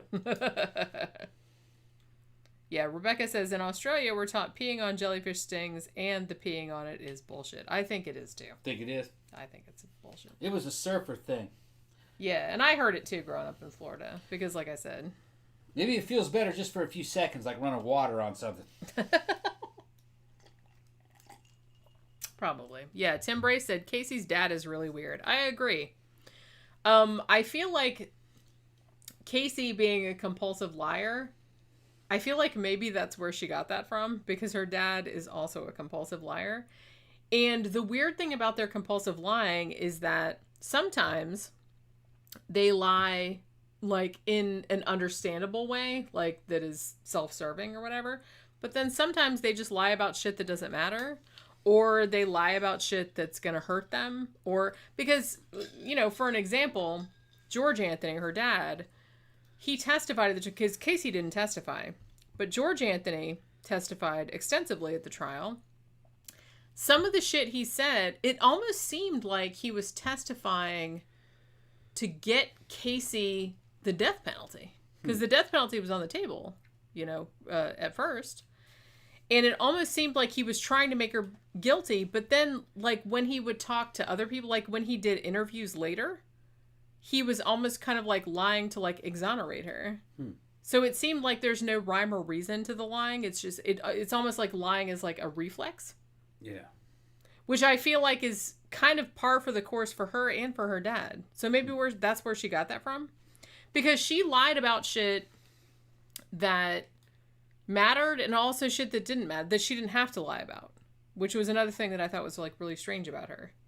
And the weird thing about her too is that when she was evaluated by psychiatrists, like before she did the trial, like to, you know, to determine like whether she was sane, like to do the trial or whatever, even though she didn't testify, the psychologist said that she seemed normal, which I'm not sure if I believe that or not.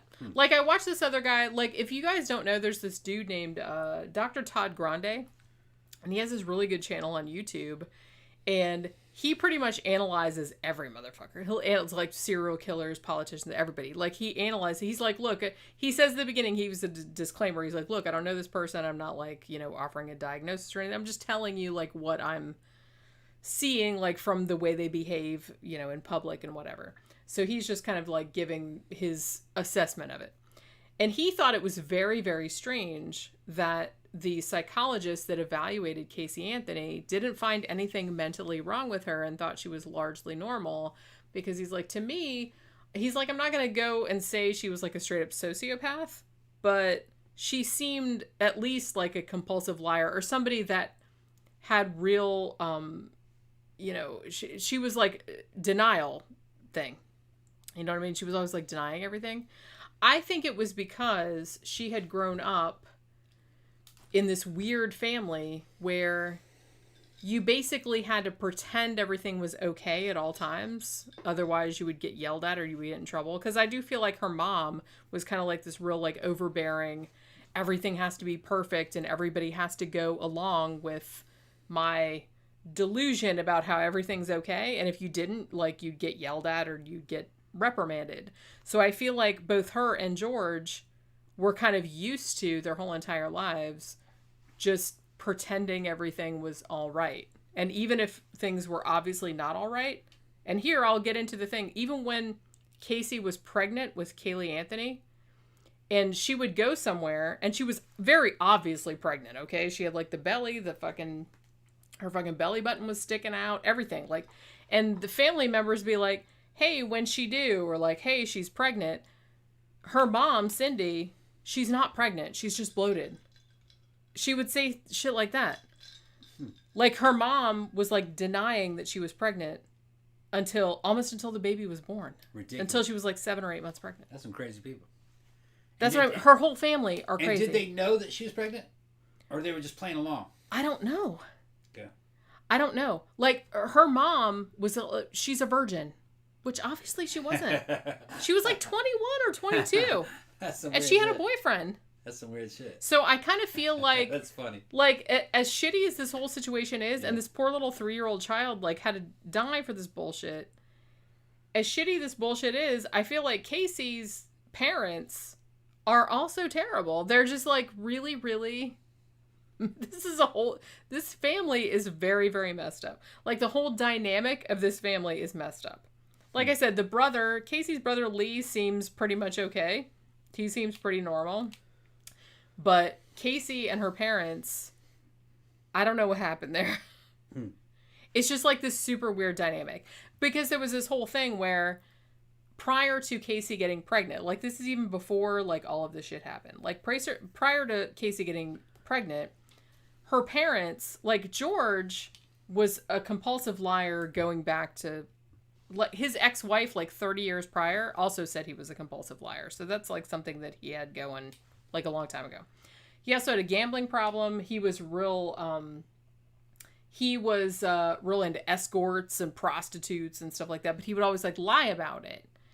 So he had that whole thing going on. And then it's weird because him and Cindy were together, and it seemed like even though he stepped out on her, even though he went to prostitutes while they were together, it almost seemed like they were together, like, as long as George let Cindy, like, run everything, and as long as she could pretend that everything was okay, and he would never, like, tell her, like, any upsetting information or anything, just, like, to keep from getting her all upset.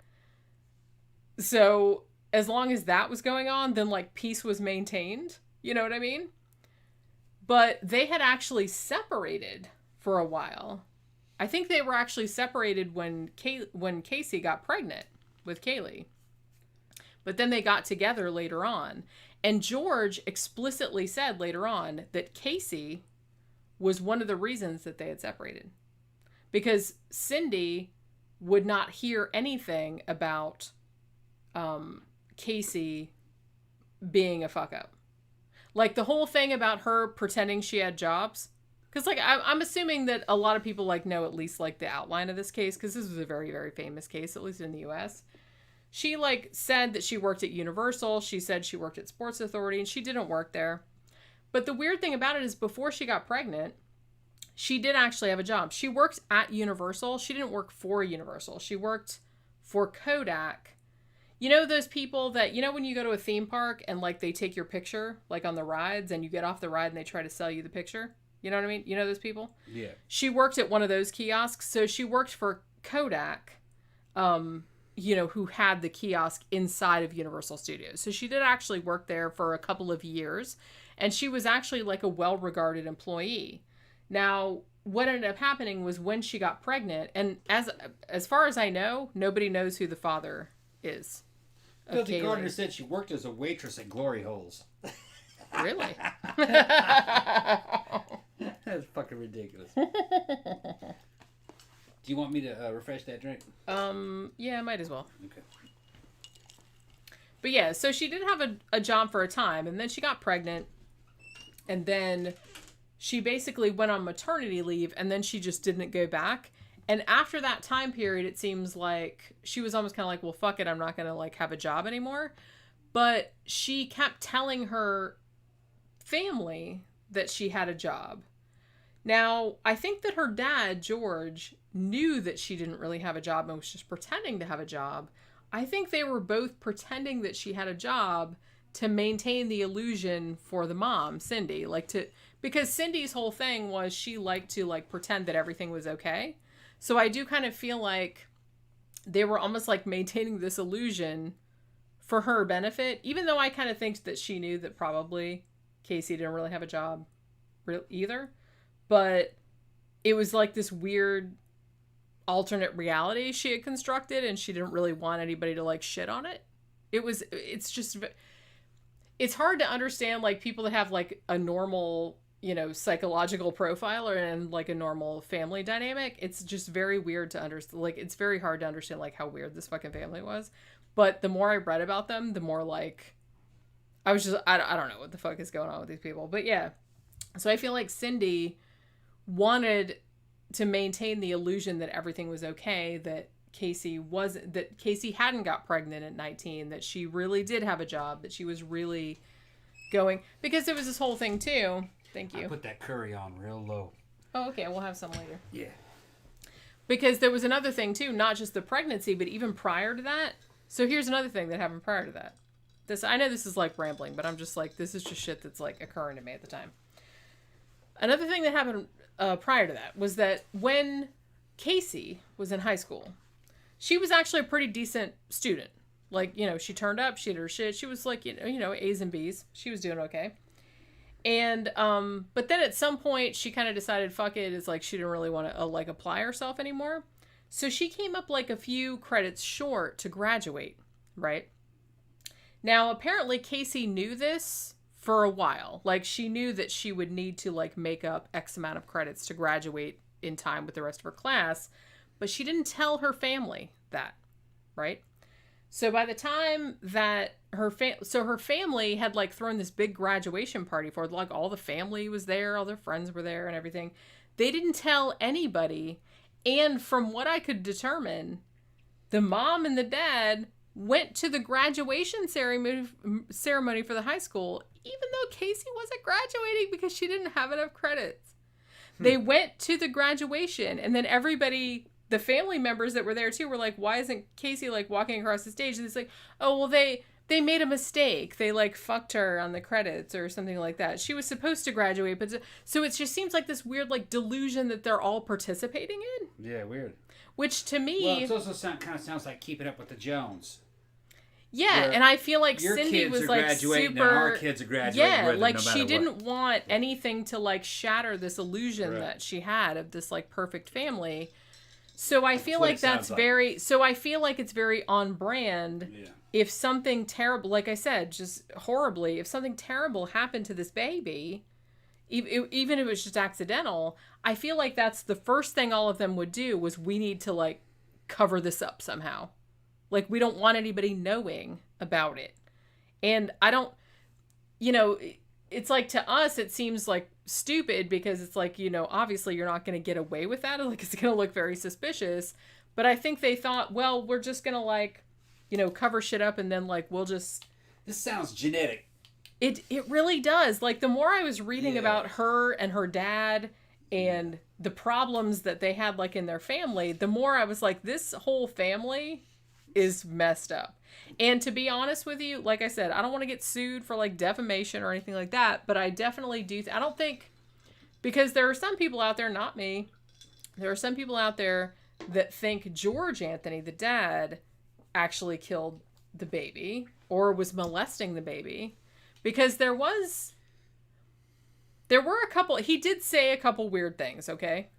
Can I just say that he reportedly was there when Casey gave birth, like was in the room when Casey gave birth, and said something about how excited he was to see the baby's vagina. What? Which... That's some weird shit. Weird. Are they taking this out of context? No. He did say that. And he also said something weird, like when they did the eulogy, like at Caylee's funeral, like about how he missed the smell of her sweat. That's some weird shit. Again, weird. That's weird. You know, he said weird shit. But some people have used that to say, well, maybe he was a child molester. Also, another weird thing was that the skeleton, that when they found her skeleton, the pair of shorts that they found that she had presumably been wearing when she was buried were a pair that were a size too small for her, and that her mom said, well, she hadn't, or her grandmother said, well, I haven't seen those shorts since 2007. They were too little for her, so why would she be wearing them? Some people used that to say that maybe George had been molesting the little girl and that he didn't know that those shorts were too small for her, and he was just like trying to hurriedly like put some clothes on her and just grabbed something out of a drawer that was like an old kind of thing. That's conjecture, though. But like I said, that is that is completely like speculation. I don't think and what they know, I know this is like kind of weird, but like what they know of George's internet search history and everything, because they had to go all through that shit. Not a fun job. He did look at a lot of porn. He did go to a lot of escorts and stuff like that. But it does seem like the escorts that he went to, the porn that he looked at, were age appropriate. Like they were of some women his age. So he didn't seem like a pedophile. No. But some people have speculated that maybe he was doing something. And Casey actually at the trial did actually make the conjecture that George had been molesting her when she was a teenager, which I don't know if that's true or not. She also said that her brother, Lee, had touched her boobs while she was sleeping, which I don't know if that's true or not. Like, Lee seems like an okay dude, but I don't know if that's the case. It could be. It'd be hard to know what's true in a family full of fucking liars. That's what I mean. and that's the thing. It's like, I hate to like discount like anybody that says, you know, oh, my parents or my brother or whatever are molesting me. I don't want to like just across the board say like, oh, you're making it up. But Casey is a compulsive liar. I mean, so you can't, and it's sad because she's lied so much that you can't take anything she says at face value, because it got to a point where even though a lot of her friends were actually put on the stand at the trial. And most of her friends, I mean, as far as I know, like all of her friends said she was a really good mother. She would have never done anything to hurt her baby. You know, so there was that. But her friends also pretty much across the board said, well, we all knew that she just like made up stories. Yeah. That was just what she did. And she did provably steal from some of her friends. You know, she would write checks out of their account, like if they were out of town or whatever. One thing that she would do, and this is going back to like what I'm saying about like making up lies about when you didn't necessarily have to.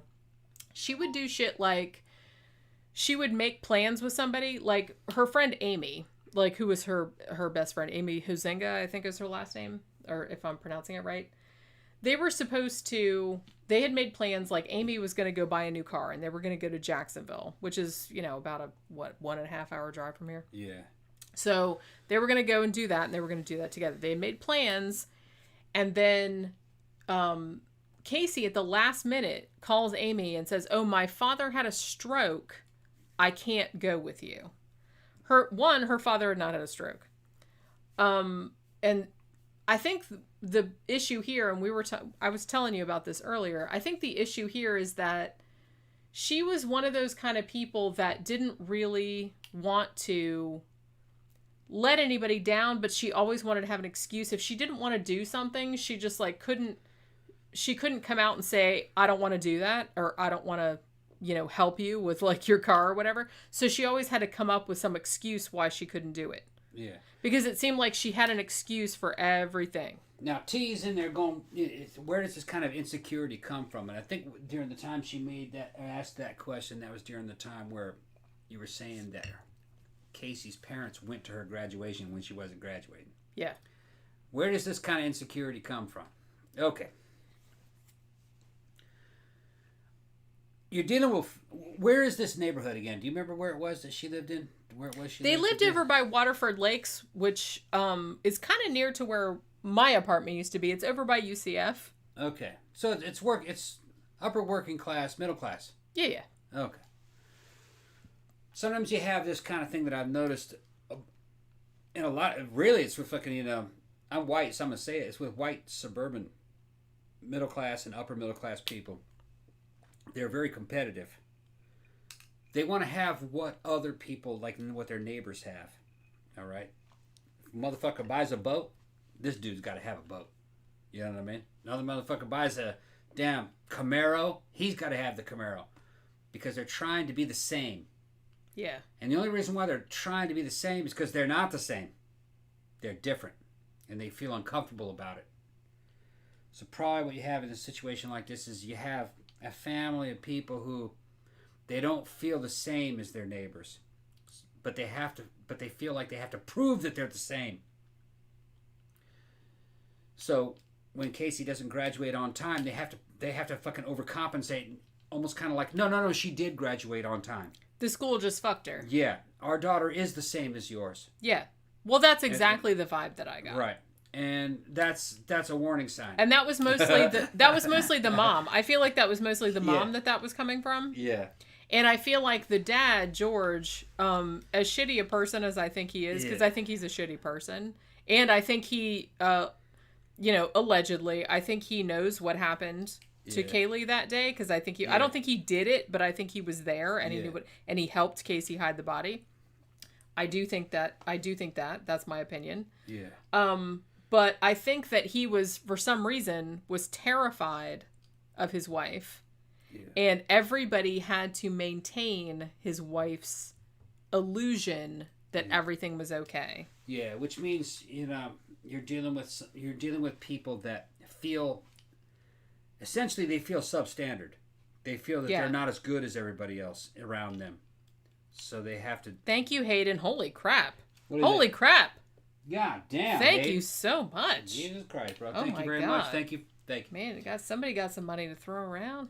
Maybe is it because I was pumping out that wisdom, or what the fuck is it? Like, you're dealing with somebody that you're dealing with people that don't feel up to snuff. Yeah. So they have to fucking double down on their efforts to feel like they're the same as their other middle class neighbors.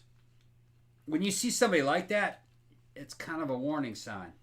Yeah, I give a fuck about what my neighbors think about me. I don't even know what my neighbors are doing. They're cool though, but I don't really care what they're doing. They got a swimming pool next door. That's not making me fucking go, Jenny, we got to put out 9 new books so we can put a swimming pool back there, because I wouldn't swim in that bitch anyway. Well, the thing is, our neighborhood has a swimming pool. Yeah. And I like to swim. Right. I've only swam in that thing maybe once or twice. Yeah. I would like to have a swimming pool, but I don't want to take care of a swimming pool. Right. Fuck the swimming pool. So I kind of like that the neighborhood has one. So you can go use it if you want to, but you don't have to take care of it. Yeah, we're in an enclosed community. We're in what they call a gated community. All right. And the gated community has a community swimming pool. Yeah. But our neighbor, the house next to us, has a swimming pool. Yeah. He paid to put that fucker in there. Not all of them have it, but that's Yeah, not we don't have making one. me going like, oh man, my dick is so small, I gotta go out and get it. I'm not even fucking thinking about that damn swimming pool. I'll like it. Well, the older I get, the more I think of, because even when I look at like people's houses, like, oh, they have a bigger house than me, I'm like, man, it doesn't really matter. So much to clean. Yeah, more clean. That's all I can think of. Yeah. And honestly, like I said, I really, really like to swim, and sometimes I would be like, oh, it'd be nice to have a swimming pool, but then I'm like, man, I don't want to clean that shit. Fuck that. Right. It's much nicer just to live in a community that has one. Yeah. And you just go swimming in like off hours when like a bunch of other people aren't swimming. I'll tell you what, the Casey Anthony's parents were living in this house. They saw that motherfucker next door build a down swimming pool. I guarantee you her dad would be fucking pulling his hair out trying to figure out how the hell he's going to get swimming pool built. I got that vibe from He's this one family. of those kind of guys. These are one of these... Yeah. I hate to say it, but this is one of these like kind of basic families that are kind of like, well, I don't have what all my neighbors have. Right. And so I have to. So it seemed like they were willing to essentially just knit this entire reality of. And that's why I think that Caylee dying. And as I said, I don't think it was on purpose. I don't think it was premeditated. I don't think anything like that. I'll go into like the Google searches and everything like that later on. Tammy says pool party at Tom and Jenny's house. Tammy, you come down here for a pool party, that's just going to be fucking naked. It's just it. We have video cameras and everything. I'm going to call the whole lighting crew. People that we fucking do the videos with, fucking make like fucking Starry Night fucking music videos. It's going to be wild. It probably would be. Fucking yeah. We've had literally call my porn connection. Call the big boob porn girls that we know. You don't come down here and make offers about coming and fucking swimming in our swimming pool unless you're gonna fucking. Never mind. We've had as long as we've lived here. I think we've had one big party. We at had a this party house. here and there. We've had some smaller ones, but we had one party at this house. Fucking that shit was wild. And people are still talking about They're still that talking about shit. that shit. We had all these fucking. And we didn't have a pool. All these goth kids and fucking half these fucking goth girls are fucking strippers. Fucking had a DJ in here, the smoke machine, fucking lasers, fucking. I made a whole bunch of Indian food. Yeah, we had a whole Indian food buffet. We even had the vegan black metal chef. Vegan black metal chef was here, and he brought his own vegan dishes. Yeah. Brian Manowitz, yes. Brian Manowitz, yeah, we had him here. He was here also. Yeah, it was quite a thing to fuck, and we had. That was such a fun party. Yeah, and it was like the lights were fucking shining out across this fucking upper middle class neighborhood, and fucking all the neighbors were pissed because you hear boom, boom, boom, playing, boom with all the boom, lasers boom. coming out the front door because we have glass front door. We were playing fucking industrial music and shit. Yeah, we had industrial. It was a combination of like industrial and like 80s, in the 80s retro wave type of shit. Yeah, and everybody was fucking cute. Everybody was fucking cute. That was a fun party. I missed. If you were ugly, you weren't in here. I remember that party as like I remember being in the kitchen because we were all pouring our own drinks. We had all the solo cups and everything, and I remember talking to Laura and Adam in the kitchen, and we were just like so. Yeah. We were all so wasted, and we were just like pouring more drinks. I thought it was gonna bust out into a fucking nude orgy. I didn't know this was some rock star shit. People, not lying. You know what's awesome though? Some fucking rock stars. The next day, they didn't look at us the same way after that shit, did they? No. The neighbors are like, "What the fuck are you guys doing?" Had the big all these tattooed fucking people with fucking hair extensions and fucking. Yeah, they're like, "What the hell is that?" 15-inch fucking platform heels and coming in the house. Yeah. One thing I will say though, and I don't know if this is true of the goth scene in general. Yeah. But, you know, we had this, like, rager. Everyone was, like, out smoking dope on the, you know, porch or whatever. And it's like, we had all this shit going on. We had a DJ. We had so much liquor. So much food. And the next day, it was... I had almost nothing to clean up. The only thing that I had to clean up was people had kind of tracked some dirt in from outside, like, from the porch. Like, they were out there smoking pot or whatever, and then they, like, came in and there was, like, a little bit of dirt on the floor. Other than that, everyone was very, very... Like, everyone had thrown their cups away in the garbage can. Everyone had put their dishes away. I was like, wow. Like, nobody... There was no, like, big, huge mess. It's like, I was amazed. Amazed at how little mess everyone had left. I was like, wow, our friends are awesome. You know what I mean? That was a couple years back now, huh? It was a few years ago. All right, I gotta pee. You gotta talk. Okay, yeah. Should I play the commercials? You can if you want. You took like 3 Pookie videos. Yeah, I show you guys so do FV3 commercial right there, right, and then Pookie 1, Pookie 2, Pookie 3. Okay. You can play them in whatever order you want to play them, but I have to go back. Got this shit under control. I'm taking the con. You're taking the con. Taking the con. Okay, ladies and gentlemen, now is the time. Hold on, let me put my fucking glasses on. We're gonna go. What did she? Yeah, she told me FB3. You love true crime. I love true crime. And I've spent the last 3 years compiling a series of the most intriguing unsolved murders of the 20th century. It's called The Faceless Villain, and Volume 3 is available now. Featuring such fascinating cases as the Ketty murders, the Carrie Babies case, the Frog Boys, the Alcasar murders, and the Inokashira Park dismemberment incident, The Faceless Villain Volume 3 is an involving exploration of unsolved slayings spanning the years from 1980 to 1999. Pick up your copy in print or ebook formats on Amazon, or download the audiobook version from audible.com, and get ready for a chilling journey through modern crime history. All right, y'all ready for some Pookie videos? I took these fucking videos today just before the fucking show started. Check this out.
There we go. I just got back at the right time. You gotta go now? Yeah, I'm gonna check the cooking. Oh. Okay. I'm back, ladies and gentlemen. So, yeah. So, here's the thing. Where was I? Alright. I realize this is kind of rambling, but whatever. So, like I said, she'd been lying about everything. About having a nanny. Spoiler alert, the nanny that she said that the little girl was with all this time didn't exist. Like, she existed in the sense that there was a person with that name, but that person did not know her and did not, like, it's hilarious because when they took Casey into custody, they didn't initially take her into custody as like a murder suspect. They initially took her into custody. They didn't read her Miranda rights. They didn't do anything like that because they thought, well, at this stage, she was saying that the nanny, Zenaida, or Zanny as she was called, had kidnapped the baby and that Casey didn't know where she was. So at this stage, the police were operating under the assumption, even though you can tell, like from the tapes where they were interrogating her, which I listened to, that they didn't really believe it entirely. But they were like driving her around and they're like, okay, well, take us to where Zanny lives. Like, take us here and there and the other place. They take her to this apartment complex, which was called Sawgrass, which, I know where that is. It's like around here. But so they go there and it's like, they found out later that the apartment that supposedly this woman lived in was like, had been vacant for a very long time. And then she's like, oh, well, take me to Universal. That's my office is there. Maybe Zanny took her there. So they go to Universal and they like fart around there for like a really long time. And then she goes to this place. She goes to Universal and she goes in the offices. They don't know where she is. And then she pulls a full Karen and she's like, what are you talking about? I work here. I'm this person. I'm that person. And then she like walks through the halls. Finally, like, I'll show you where my office is. And she's apparently like waving at people going, hey, Steve, hey, whoever. And it's like pretending like she actually works there. And then she like goes down this one hall and then she goes down this other hall and it's like a dead end. And then finally she says to the cops, okay, I lied. I don't work here. Like, and she hadn't worked there since like 2004, 2005, something like that. And like I said, technically she didn't work for Universal. She worked for Kodak inside the Universal theme park. And she only worked there for a little while until she got pregnant. And then she got pregnant. She didn't come back from maternity leave, so they fired her. She had been telling everybody, oh, Pookie, you got her back inside? She just walked in, yeah. Oh, good girl. This little baby. Yeah. She's the best baby. Open it. She can't open that. She can open it. No, she can't. She can. Good. She's like, look at this bullshit. Use your hand to hook that shit open. There you go. She's like, no, it's much easier for you to do it. But yeah, so that's the thing. So she kind of like, it sucks because she led them on this big long like goose chase, pretending that someone had kidnapped the baby when she knew all along what had happened to the baby. Which, like I said, that to me, even though I don't think she murdered her, but that to me is kind of unforgivable. Even though, yes, there were, extenuating circumstances. Yes, her parents were messed up. Yes, I can understand why her first instinct when something really bad happened was to deny everything. I get that. But that's not what you do. And you're wasting the police's time. You know where your baby is. You and possibly your father, allegedly, are the ones who buried her. And you know where she is this whole time. And you're making them think that the baby might still be alive somewhere. Or that someone else took her. And that's just really shitty. You know what I mean? So, she's still shitty. I'm not saying that. I'm just saying I don't think she planned to, kill her ahead of time. So, let's kind of talk about that, though. Because I kind of feel like some people, and I think somebody commented earlier on, that I think a lot of the perception of this case, because you said this, too, when I told you about Caylee Anthony, because you hadn't really like read anything about her. No, You didn't I just really, like, remembered it happening. right. And I think people like nowadays, when you remember it, because it was like 12 years ago, when you remember it, like, oh, wasn't that girl that put duct tape over her daughter's mouth and stuck her in the trunk, and then she died, and then she tried to cover it up? But that's not what happened. And the thing about it is that, in a way, and I can see why people are so upset that she got acquitted. Like I said, I think she probably should have been held responsible for more than she was held responsible for. But you have to think, too, that the way it probably really happened was not the way that the media portrayed it, and was not the way that people remember it now. Well, they're going to take whatever things that they hear and reconstruct it, make it as sensational and salacious as possible. That's what I'm saying. It's probably not what really happened. It's probably something a lot more understandable. I'm going to tell you right here what I think happened. You told me, but go ahead. You tell them. I never really knew. I don't know if this is what happened, but this is what I think happened. I think that George, the dad, and Caylee were at the house that day like they usually were. As I said, for the mom's benefit, Cindy's benefit, Caylee would usually pretend to go to work. And Cindy, I don't know if she actually knew she was going to work or if she was just playing along with it because she just wanted that to be true. Because at this point she said, oh, I don't work for Universal. She said she was an event planner, and she would like say, oh, I have to go here. She said, oh, I have a work laptop. I have to go on business trips. She like invented like all this stuff. So like I said, it was an elaborate ruse that she maintained. Most of her friends seemed to know that it was bullshit, and they were just kind of like, oh, well, that's how Caylee does. She's just makes stuff up, and that's just, we're just kind of used to it. And as I said, I'm not sure how much her mother knew that she was bullshitting, but was just like in denial because she wanted her illusion to be maintained.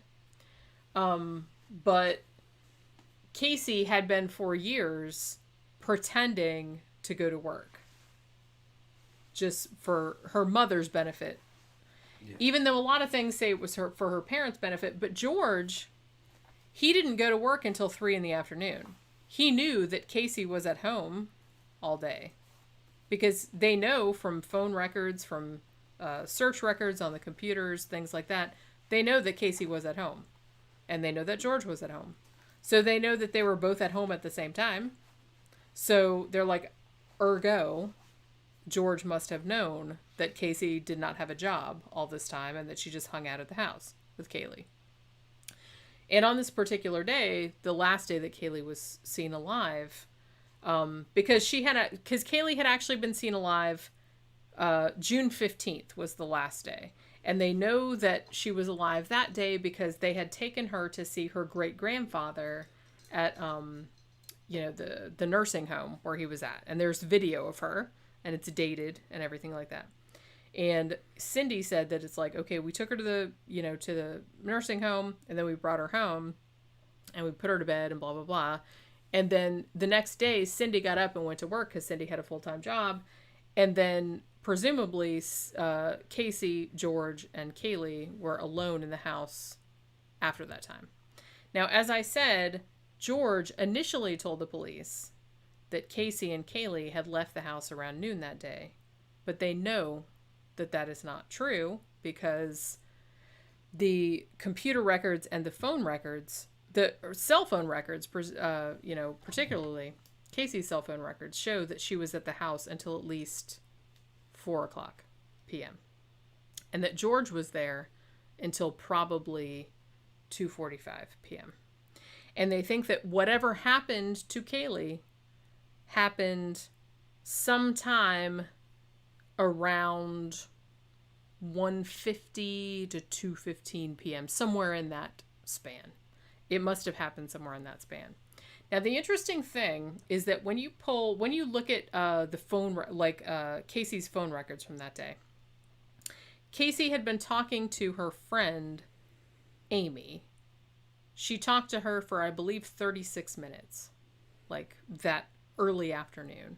Like, normal shit had been going. She'd been talking on the phone to friends and, like, on, you know, she'd been posting on their Facebook walls and shit like that. Like, all that morning, it was, like, normal shit. Nobody said anything, like, that she was acting weird or anything like that. But then she talks to her friend Amy for, like, 36 minutes on this early afternoon of, like, June 16th or whatever. And then there's a gap of about 30 minutes where there is no phone activity and there is no computer activity. And they think that whatever happened to Caylee happened in this window, this 30 minutes. Because after this 30 minutes, it seemed like weirder shit started to happen. Like, Casey talked on, I can't remember if it was online or on the phone, to her ex-fiancé, who's, I think his name was Jesse. And Jesse, at that time, he said, well, she was acting kind of weird. Like, she seemed like she was acting very weird. And then there was also she made, like, a whole bunch of phone calls to her mom, which I guess her mom didn't answer because her mom was at work, which her mom didn't answer. And so there was a gap, and then there was, like, a lot of weird activity. And, like, her friend said that she was acting differently. Like, prior to that, she hadn't been acting differently. I think what happened in that time period, and I'm not the only person that think this. I've seen other people that have this as well, that have this theory as well. I think what happened is that during the time that Casey was on the phone with her friend and wasn't watching Caylee, because that was something that her friends did say she was a really good mom. She loved that baby. She wouldn't have done anything to harm the baby. And I believe that. But one thing that her friends did say was that sometimes she would leave that baby by herself, like, while she went off to, like, talk on the phone or, like, fart around on the internet or whatever. Like, so she wouldn't watch her for, like, some time. And this kid she wasn't even 3 yet. Yeah, but I don't think that is very unusual. It's not that unusual. I grew up in the damn 70s, all right? That's true. It's not that unusual. I grew up in the 70s, and fucking, we didn't have helicopter moms. Yeah. Yeah, we just didn't. I'd be 6 years old. I'm fucking trying to get that.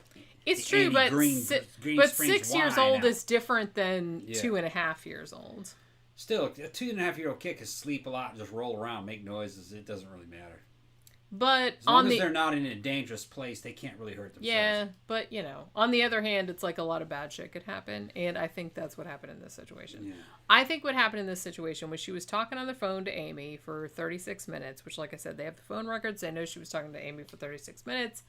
They were talking about normal shit. According to Amy, it's like nothing unusual. I think that she wasn't watching the kid during that time, and I don't think George was watching that kid either.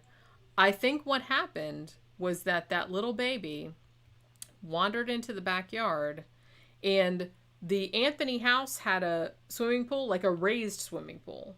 Now, normally you couldn't, like, the baby couldn't get into the swimming pool because the ladder, they were very religious about taking the ladder off of the side of the swimming pool. But, like, they had swum in the pool, like, on the 15th, like the day before she was killed. But the 16th, nobody, but the 17th, when Cindy came back to the house, she noticed that the ladder was on the side of the pool, meaning that either somebody put it there or she had left it there and forgotten to take it off, which was unusual for her because she didn't normally. I think what happened was that somebody left that ladder on the side of the pool, and Caylee wandered into the backyard and went into the pool because she was really into the pool. She liked to swim. And several witnesses of the trial said that Caylee, like, really, really liked pools. And, like, you know, if there was a pool, even when she was at Casey's boyfriend's apartment complex and she saw the pool, she would try to get in it. And Casey would, like, try to stop her and get, like, hey, like, get out of there. So she really, really liked, and she was like, that was her thing, but she really wanted to get into the pool. So I feel like if somebody left that ladder up accidentally, maybe, I feel like that baby could have climbed into the pool, and Casey wasn't really paying attention. She was on the phone, and so a long time could have gone by, and that baby could have, like, climbed up into the pool and drowned. And then I feel like Casey and the dad then discovered that the baby had drowned and their first instinct, weirdly, was to cover the murder up. Because I definitely do, allegedly, please don't sue me, I do think that the dad, George, knew what happened to that baby. And he helped in hiding the body. I definitely do think that. Amanda and T are talking about the internet searches. Do you know what they're talking about? Yeah, I do want to kind of get into that. Okay, hold on, so... one second. What's that? I just wanted to announce that fucking Saad is in the conversation. Saad from Saudi Arabia. Good to have you back, bro. Saad from the House of Saud. Okay, go ahead. But dude, I'm fucking into some. I'm ready for some Middle Eastern food. Just damn, some kiwi. That does sound. We haven't made that in a long time. No, I haven't made that in a while. No, some kiwi and some some good fucking Middle Eastern fucking baked chicken that they had. Remember that? What's up, Hey, Pook? She's just gonna run in and throw the door open. She's like, "Po, what are you guys doing in here?" Yeah, Saab, man, go ahead and send me some, when you get a chance, go ahead and send me some good recipes. Some recipes. I got a cookbook coming soon, man. It's going to have all the American stuff in there, all the Southern stuff, and it's even going to be both in English and metric measurement systems, so you can make the shit anywhere. Well, I'm trying to do like both American measurements and metric measurements, just like I'm trying to do like Fahrenheit and Celsius. Just because I know that a lot of our fans are, like, not Americans. Yeah. So we're trying to, like, keep that in mind, like, when we're writing the shit. But, you know, hopefully I do it okay. Somehow my little tablet has fucked up. Go ahead, Jen. Yeah, so some people have said about the pool. I'm not sure if that's exactly what happened, but I do think that the baby died accidentally somehow. I'm not discounting that, because some people have said maybe George was like molesting the kid. I think that's unlikely. And died, but like that's possible, but I don't see a lot of evidence supporting that. About it other than the shorts, which was kind of a big thing, but man, there's a lot of things that could that's what I'm saying. It's like I'm trying to be as diplomatic as possible about this shit. If that dude was into little fucking girls like that, that'd be in his porn search history. Just saying. I'm thinking. I don't think anything. And the thing about it is that I feel like, because a lot of people have said, well, even if the baby had turned up dead, like even as family as messed up as this one would have called 911. I'm not so sure about that, because the shit that I read about this family, about even what they had done like prior to this shit happening. This is not a normal family. They do not have normal reactions to things. They may have not have been able to relate to the normal procedure in Western society. I feel like they were so... It's really weird, because I feel like Casey and George in particular were so committed to just lying about everything. I don't even know if they knew what real life was anymore. It seems to me like they had gotten to the point where, and it's hard for me to relate, and I guess it's like hard for normal people to relate, but I was watching, there's another true crime channel, I think her name's Stephanie Harlow, and she did like a 4.5 hour breakdown of this case. It's in 3 parts. It's really good, actually. I watched it. And, you know, she's very, like, upset with Casey. And, like, I can see why. Like, I don't really like... I'm not down with this whole idea of her making, like, a movie about it. And, like, oh, I'm making a sexy movie about my truth about the case. It's like, fuck that shit. I'm making a reality show with O.J. Simpson. Fuck that shit. That's... You're profiting off the death of your baby. That's fucked up. So I'm not saying she's a great person. Obviously, she's not. And... you know, her baby dying, even accidentally, and then her covering it up and trying to make it seem like, and casting the blame on like a totally innocent person, because it seemed like this nanny that she made up, Zanny, there was a real person with that name, but she didn't know her. So that woman is now having problems like finding a job and everything like that, because like now I look like the person that kidnapped this baby or was like accused of it, and it keeps coming up like in searches. So she's having a hard time, you know, getting work and shit like that. So she's ruined this woman's life just with all of her lies. So it's like she should be fucking punished for that, and she's a shitty person for that. But let's talk, like, okay, so some people brought up the Google searches. Now, a lot of people brought up the shit that there were some Google searches done on these computers, and they're pretty sure that Casey did them because they were done at a time when either she would have been the only one home, or the other searches that took, or the other internet activity that took place around it were shit that she would have done, like more than her and her parents. So one of the searches, very famously, was for chloroform. Now, there were some shit where there were some searches made for chloroform or how to make chloroform. Now, early on in the trial, Cindy, Casey's mom, like, she actually came forward and said that she was the one that made those searches. That it's like, oh, I was trying to search for chlorophyll because, you know, I was, like, one of our pets, like, I thought it had eaten something and I thought it was, like, poisonous or whatever. So it's like I was looking for that. And then it just defaulted to chloroform and I accidentally. Everybody knew that was bullshit. The jury knew that was bullshit, even at the time, like, when they did the interviews. Everybody knew that she was just trying to, like, cover for Casey. But I will say, I do think that Casey did search for chloroform, but her defense did have a pretty good backup for why she did that. Because here's a thing that happened. A thing that happened, and this might have gone out to the media, I can't really remember, but I feel like the media made it seem like chloroform or how to make chloroform was searched for 84 times. That is not the case. That's not what happened. What happened was that this particular site had been visited 84 times at the time that she searched it. She only searched it one time. She was only on this site for a couple of minutes.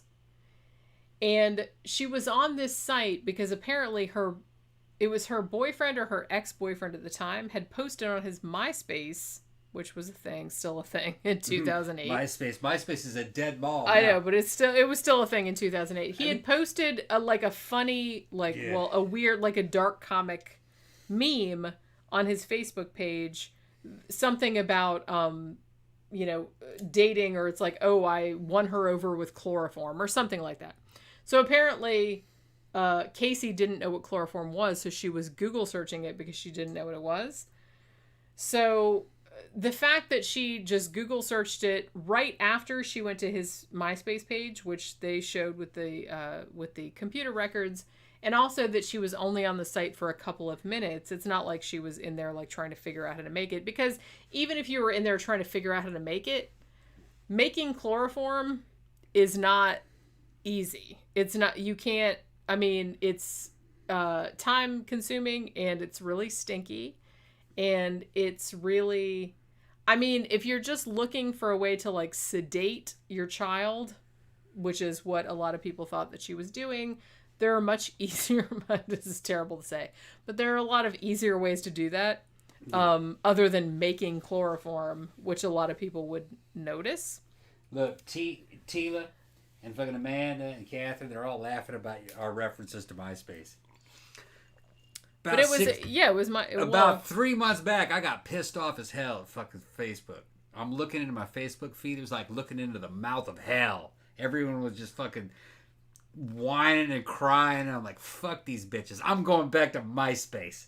So I tried to go back to MySpace, and your browser can't access it. You needed a certain app. I haven't been to MySpace. Yeah, you needed a certain app on your tablet in order to go back to MySpace. My profile might be there for all I know. Yeah, evidently, the last I heard, all those old profiles are there. And I think I closed it, but I don't really remember. And mine is still there, or it was, but modern browsers can't access it. But there was an app for a while, but the app's gone. Well, yeah, I was gonna be retro as shit. I was gonna be like a fucking hipster and go back to fucking MySpace. I don't like Facebook anymore. I'm taking my ball and going home. I'm going home. And evidently... Screw you guys. I'm going home. Yeah, screw you guys. I'm going home. Fucking evidently, like back in 2015, 2016, there was like 1,000 MySpace users still active. Dude said, fucked MySpace. 1,000? Really? There was like 1,000. That many? Yeah, there was like 1,000 MySpace users. I didn't even think it was still that said, fucks Facebook. We're going back to MySpace. And evidently, MySpace was like a Dead Mall video. Nothing but profiles from fucking 10 years ago. No activity. But there was like about 1,000 people on there worldwide that were still Amanda Marie talking said, to each I other. need to go back to AOL. Yeah, it's like going back to AOL. That's just fucking My funny. mom still has an AOL. My mom still has an AOL Hotmail account. That was back from the fucking very genesis of the goddamn internet. That was the old... Remember they would send you those fucking discs in the mail? Yeah. Which everybody just used as coasters. What about when after you a while? turned AOL on and went... Yeah. Made the fucking noises like some magical shit was happening. Like, dude, it's dialing up, man. Oh, yeah, I'm in the internet now. I'm going on the World Wide Web. Yeah. I had fucking web TV hooked up to my television when I was in Mississippi. You did, I know. Fucking when you had to hook up and it was showing a fucking icon of a road going by when you were loading, it looked like you were driving down the fucking street. It was like something out of a fucking new retro wave fucking video on YouTube. You're going somewhere and then you show up to your MySpace account. That shit was fucking. It was badass back in the day. I thought I was Arnold Schwarzenegger, man. I thought I was Arnold. You thought you were Arnold Schwarzenegger. I thought I was Arnold Schwarzenegger in Running Man. In the Running Man movie. I was like, You thought you were this in is the like fucking straight out of future. something out of the Running Man or fucking Total Recall. I was in the future. I'm about to blow your mind. No one is ever in the future. You're always in the present. I was in the future back in 1998. I was in the fucking future. 1998, 99. I thought I was in the future. Yeah. Yeah. Okay, go ahead. So I'm just saying that searching for chloroform, it looks bad. And like I said, there was one expert that said, oh, well, I did an air sample of the air inside the trunk of Casey's car, and it was like super high in chloroform. But what you have to think is that 2 other experts said that the level of chloroform was normal, because chloroform's in a bunch of other shit too. It's not just something that you knock people out with in old-timey crime novels. It's in like a bunch of cleaning products. It's in like a bunch of shit. So it does turn up like in small amounts, like pretty much everywhere you want to look where you've cleaned anything. So they couldn't really prove anything in that regard. And the thing about it is that I was thinking about this when I was reading it. Like I said, I'm not defending Caylee Anthony because, like I said, I still think she's a shitty person and she was shitty and not like reporting the death right away, which she should have done. But if anybody looked at my search history, I would be in big trouble. Yeah, because she's fucking researching crime history, all kinds because of shit. all I do, Yeah. I write true crime, I've researched this show, so I'm constantly like, hey, like this person murdered that person. It's like, how do you like, what kind of poison like kills what, you know what I mean? So I'm always like searching for that kind of shit. So it's like if I ever got accused of a crime, I would be super fucked if anybody looked at my search history, because I'm just saying so you can't really like condemn somebody on that. Now the whole thing too, there was a later search too for foolproof suffocation. Now, this search looks like it happened somewhere in the window where Caylee Anthony probably died. Now, one book I was reading came up with a kind of a plausible situation as to how this could have happened. And like I said, I don't know if the little girl drowned. I don't know if she died some other way.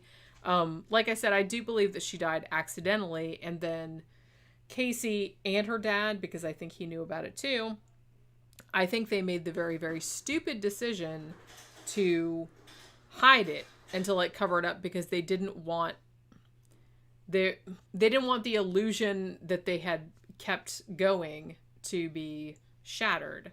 So I think they definitely thought, well, this is the best way to deal with this. We're just going to like bury it and pretend it didn't happen, because that's kind of what they did with a lot of shit. So I kind of feel like that's what they did in this case as well. So I feel like, so the search for foolproof suffocation was done probably by Kate. It could have been done by George, because he was at home sometime around this time period. So it could have been him as well. I think it was probably Casey that did it though, because the other searches that took place around this time period were also other shit that she would have done. I think what happened is that the little girl died somehow, accidentally drowning, however she died. And I think that was maybe a way of the link that she clicked on when she did the search and then clicked on the link. It was a suicide link, like how to commit suicide. So I kind of feel like like her daughter died, and then she's like, well, how can I kill myself? But then she like changed her mind. So I kind of feel like that's where that was coming from. Like I said, I'm not forgiving her. I'm just saying I kind of feel like that's probably what happened in that regard. So there was that whole issue. Like I said, now there was another thing too. Let's talk about the duct tape. Now, as I said, I feel like a lot of people still have this conception that that the baby had died and then was put in the trunk and had duct tape on the mouth, and then there was a heart-shaped sticker on the duct tape, and then they buried the baby, and then they pretended blah, blah, blah. Now, I'm going to say, from the forensic evidence, I'm not entirely sure that body was ever in that car.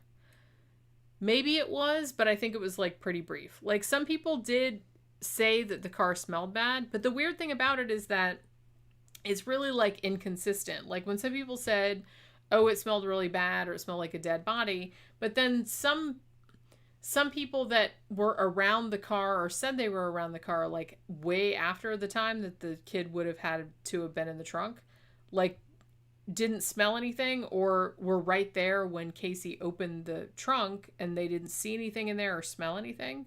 So it seems like really inconsistent. I'm not saying there wasn't like stinky shit in there, but like I said, there was a bag of garbage in the trunk when they picked it up at the impound lot that did have fucking tobacco spit and some other shit like in this garbage bag, which may have accounted for the smell. I'm just saying.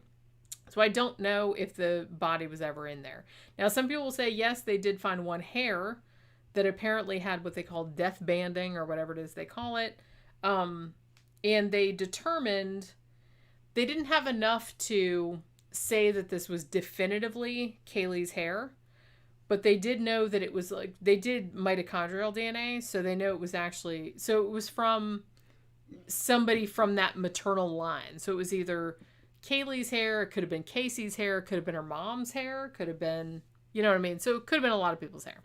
They determined that it was the baby's hair because they said, well, this hair hadn't been treated. So, you know, Caylee or Casey and her mom, Cindy, and the grandmother or whatever, they all had dyed or bleached their hair or permed it or something at some point, and it didn't have that.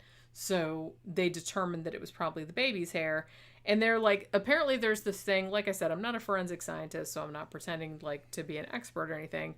But apparently there's this thing that happens when you have like a hair from like when somebody has died or that's like off a corpse, and it has like this weird like darkened banding like around the root. Now, apparently this one hair had that, but it wasn't definitive enough because the hair, there was only one. And the hair got sent to like a bunch of different forensic scientists. And it seemed like some of them said that they thought it was from a corpse and some of them not so much. And there's a possibility too that the chemicals from the garbage that was in the trunk could have like made this darkening. So it was too ambiguous. Yeah. They're like, if there had been like a whole bunch of hairs like that, then that would be another story. Now, Jen, in the conversation, is saying that both her cop parents feel that Caylee Anthony was guilty of murder. You have to understand that murder is a legal definition here in the United States, and each state has a different definition of what murder is, although most of them are about the same. The legal definition in general for murder is the intentional killing of a human being. You have to prove this, that it's intentional. There's no way to prove with the evidence they have here that Caylee Anthony killed her child on purpose. That's the thing. It's like, that. I'm not saying that she didn't. I'm just saying that they didn't have enough evidence Not to enough prove evidence it. to that, right. Because there was enough shit to say.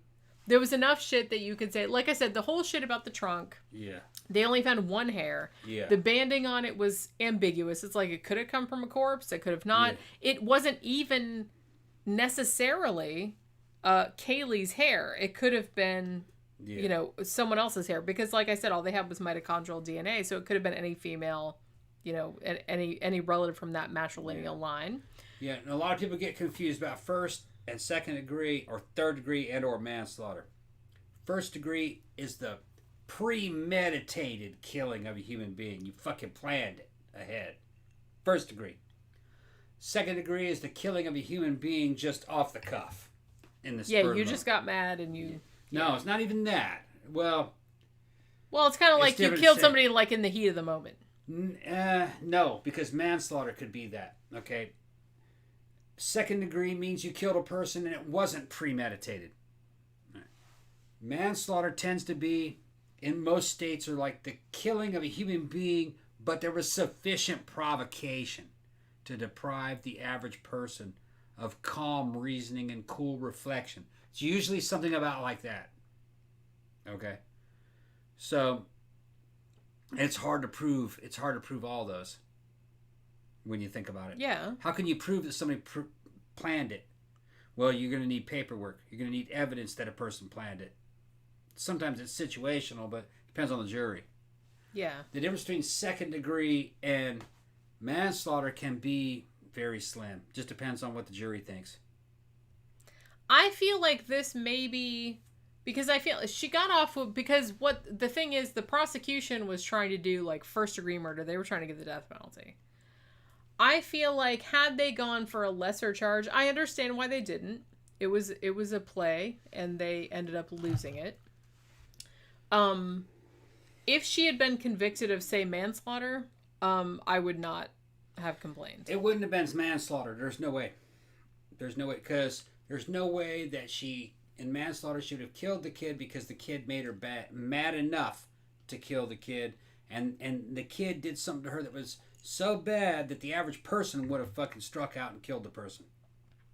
All right.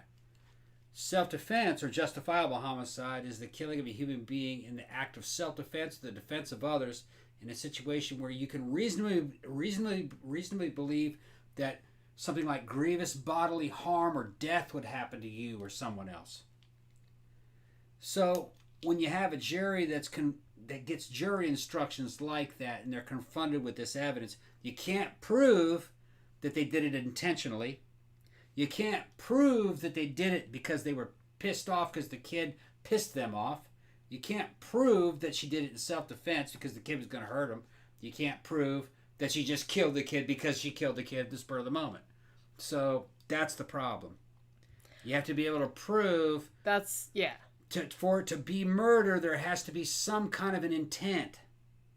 And I think that was where they were lacking in this case, because, and that was something that a lot of the jurors said later on, was that, and a lot of the jurors said this too, like, because a lot of them did Ask Me Anythings on Reddit, a lot of them did interviews, like, after the fact. They were like, look, we're not saying that, like, she's a cool person, or, like, we defend her, but it's like, the prosecution just didn't prove it. And a lot of the shit that they brought forth to kind of try to make her look like a premeditated murderer was obviously bullshit. Like, all the shit, like, the weird thing about her dad was that they brought her dad on as a witness, and it almost seemed like he was trying to get her the death penalty, because he was saying shit about the car smelled like a dead body, even though that's not what he said originally. Like, so it almost seemed like that. So it seemed like he was trying to do that, but then, like, when he was around other people, like, he would say other things, like, no, I think that, it was just an accident or whatever.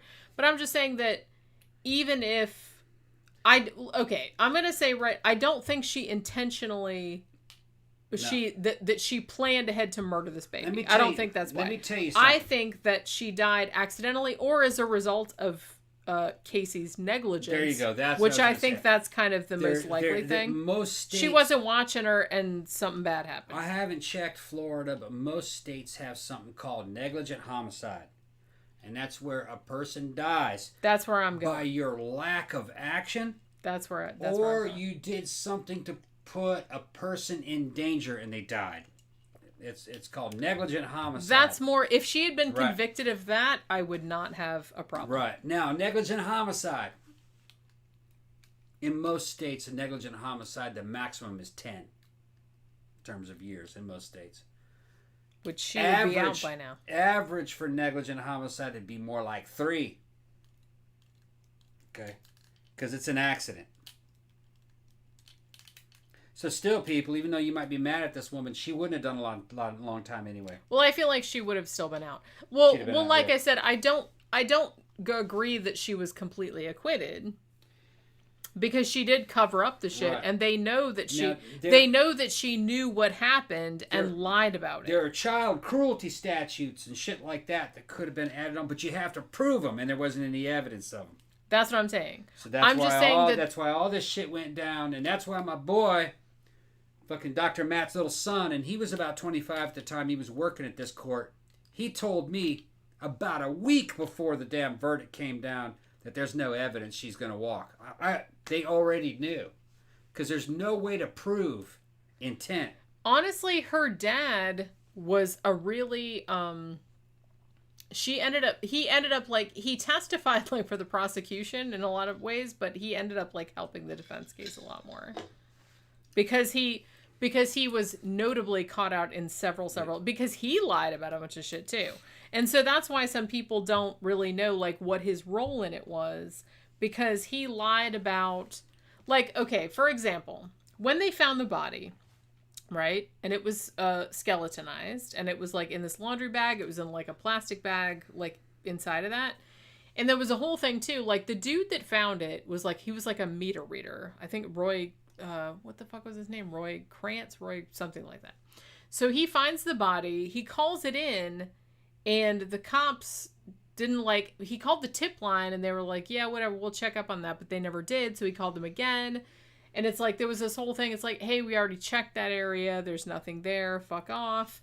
And it took like a really long time. So there was some speculation, like the way that the body was found, like the way the skull was found, and particularly because it was found like upright, which they don't think is the way that the body decomposed because of the way like some of the dust settled or whatever. They think that maybe the person that found the body had maybe moved it. Just in the sense that not being like an asshole, but he was just kind of like, look, nobody is believing me. Like, cause he had to call like a bunch of times, like before they would come out there, because he even called and like the cop came out and he's like, look, I found the body. And like the cop didn't want to go into like this area where the body was. And he's like, fuck that. It's not there. You're lying or whatever. So it's kind of like he had to call like 4 or 5 times before the cops would take him seriously. And I kind of feel like maybe, nobody has established this allegedly, I feel like maybe that dude might have moved the body closer to the road so he could say, look, there it is. Because there was a big reward by this time. So I'm not blaming that guy. Because it was like it was like $250,000 at this point. So he had found the body and nobody was listening to him. So I kind of feel like he's like, maybe if I moved it closer to the road, because the way they found it, it was like 19 feet or 20 feet or something like that, like close to the road. And so I kind of feel like maybe he moved it, maybe. So that might have had to do something with how the shit was. But so the thing about the duct tape, let's talk about that, because I feel like I wanted to talk about that earlier and then I forgot about it. So a lot of people have talked about that it looked like, because they found pieces of duct tape. They weren't on the skull, really.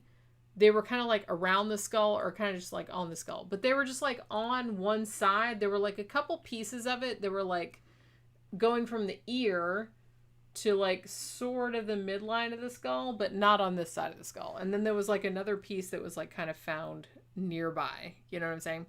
So a lot of people thought that meant that the duct tape had been put on there like to suffocate her, but I'm not sure if there's enough evidence to support that, because it does seem like the duct tape might have been, because it was this whole thing where both the mom and the brother testified that every time one of their pets died, right, they would put the pet in a plastic bag. They would tie the plastic bag up with duct tape, and then they would put it in another bag, and then they would bury it.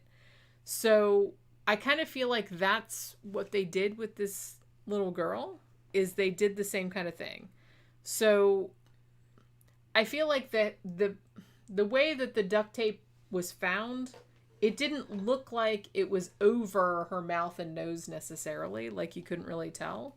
So I don't think that was put there. And I don't think it was put there before she died. You know what I'm saying? I don't think she was like suffocated to death. It was just, I don't know.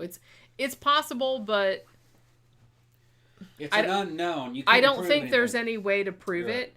And like I said, I'm not saying that any of this shit didn't happen. I'm just saying that you can't prove it. And that's why I think that the jury in this case, as shitty as it is, because I do think she should have been convicted of at least negligent homicide.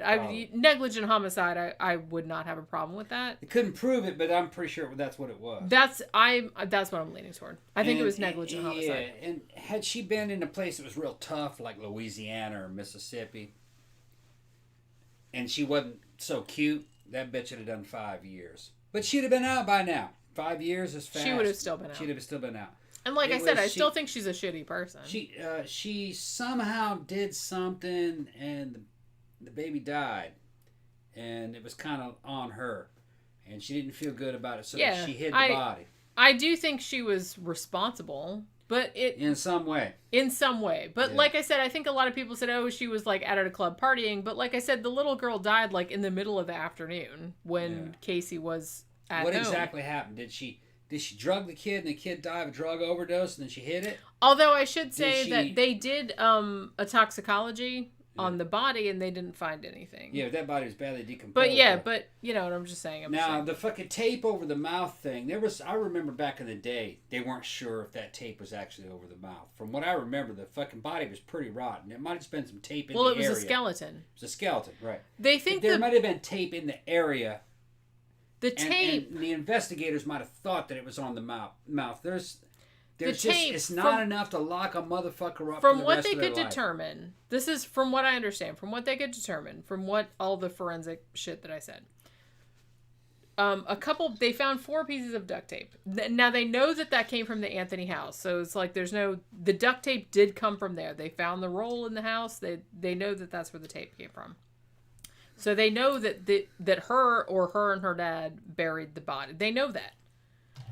So the tape that they found, one piece of it was kind of like 6.5 feet away from the body, something like that. And then there was another 2 pieces that were kind of stuck together like that, like parallel. But they were stuck to the hair, like back here. And then it was kind of like, it kind of went up here sort of to the mouth, but it was only about to the midline or a little bit less. So it was only like that, maybe. And it was kind of like stuck like that. And then the other piece I think was like not attached or was just kind of hanging. So they couldn't really determine whether the tape had been put there prior to death, after death. There was some speculated, like I've seen some theories that they put the tape on there after she had decomposed, like to keep the mandible from dropping off the skull. I don't know why anyone would do that, but whatever. But the tape didn't look like it was in a position, even before the girl decomposed, that it would have suffocated the girl. You know what I'm saying? Because it was only like over like half of her face and like half of it was over here. So it could be that the tape was just kind of like on the bag that they put over, because they put the little girl in a bag and then they put like that plastic bag like in a laundry bag. And when they buried their pets, that was another thing that they did. They put them like in a plastic bag and they taped it up with duct tape and they would put it inside another bag and they would bury it. So they speculated that this was like something that they did in this case. And it had been 6 months, so they don't know how far apart. And like I said, the dude that found the body might have moved it as well, even though he wouldn't admit it. But, and like I said, I don't want to impugn that guy's reputation, because like I said, he was just trying to get the reward money, which I get that. And he kept calling the cops to report the skull, and like no one was listening.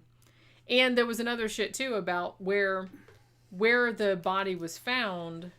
Allegedly, like some people had searched that place before and hadn't found anything. That place, that spot had also been kind of underwater at some point. So there might have been some like floating going on. And maybe that's why they didn't find the body immediately. So there's like a lot of little weird details about this case that don't, and it's really frustrating because when I was reading the shit about it, I'm like, nothing about this is clear. Like, I still have no idea what happened in this case. I know, the only thing I know, like for certain, allegedly, is that Casey obviously knew that her daughter was dead. George probably knew that the daughter was dead. And they specifically were like, we need to cover this up for whatever reason. I don't know if they just didn't want to get in trouble, or if something they did, you know, caused the little baby's death, or because they weren't paying attention to her and like some kind of shit happened there. Like I said, negligent homicide seems like the most reasonable. That seems very reasonable to me, because it seems like they weren't paying attention to her and she either wandered off and got in the pool, or wandered off and something else bad happened. And then they made the stupid decision that they're like, okay, well, we can't let anybody know about this, because that was just what they did. It seemed like they just covered everything up. That was their first instinct. This whole family, like I said, the pregnancy, the graduation, they had a history, this family, of anytime anything unpleasant happened. I mean, Casey was 7 months pregnant, and her mom was still telling people that she was a virgin. It's ridiculous. She's just bloated. She's just bloated. Her mom said. So I feel like this whole family, like their whole shtick is, if something bad happens, just pretend it didn't happen. Like, you know what I mean? So I feel like that's kind of like very on brand for them. Like, the little girl dies accidentally as a result of someone's negligence, whatever. And their first instinct is, we need to like not let anybody know about this. Because another thing too is that as quote unquote normal as Casey acted, like over the 31 days that her daughter was allegedly missing, when she obviously knew that she was dead. And a lot of people point to that as being like, what the fuck is the matter with her? She's a sociopath, which she very well may be. You know, but her boyfriend, Tony, did say that he woke up in the middle of the night, one night, and he saw her looking at her tablet or her phone, and she was watching videos of Caylee and crying. So it does seem like this was all some elaborate ruse that she was trying to maintain for like other people. You know what I'm saying? Where, I don't know, it just seemed like this really weird reality that they were constructing, where the little girl wasn't dead, or they were trying to pretend that she never existed, or something. And it seems fucked up, but this family are crazy. They're crazy. They don't react to things the way that normal people react to things. I mean, the more that I looked into her history, like the whole history of her and her parents, this is not a normal family. These are not normal people. They do not have normal reactions to things. And I feel like, given their past history, if something bad had happened to that little baby, that would have been their first instinct, was to be like, we can't let anybody know about this. So we just have to pretend it didn't happen. So I feel like that's kind of what they did. And as messed up as it seems to us, because even, I mean, if it was your kid, you know, God forbid, that you know, drowned in a pool or whatever, like, you know, died in some accident or whatever, it's like the first thing you would do is just like call the cops. You don't have anything to hide. It was an accident, right? But I feel like that wasn't their first go-to. You know what I mean? So yeah. I feel like that was kind of like something that a lot of people didn't really, because that wasn't what you would do. So they kind of feel like, and this family is messed up. I'm just saying, this whole family is messed up. And I've seen interviews with both the parents, and they both also seem like terrible people. They all just seem like terrible people. But as terrible as they are, I don't think they killed that baby on purpose. I just think that something bad happened, like I said, probably through their negligence, and they decided that the best course of action was to just bury the baby like they would bury some of their own pets and just hope that nobody came at them about it. I kind of feel like that's what happened. I think you're dealing with the people that fucking were very embarrassed about what happened and scared. Yeah. And you're kind of like a limited scope of intelligence. I don't mean it as an insult to you, but you gotta be a dumb motherfucker to realize that you can't just bury a dead baby out in the middle of the fucking woods and it's not gonna come back on you. Of course it's gonna come back on you. Well, yeah. They know you had that kid. But I think they were kind of desperate. I don't think they murdered the kid. I think it was negligent homicide. I don't think so. Yeah, that's where I'm going to. I just think they weren't watching the baby, and the baby got into something, or something bad happened. They tried to hide it in some kind of desperation, which makes it look like fucking murder. You should have just said, "Look, man, I was doing something in the kid, and it in this case never would have been famous."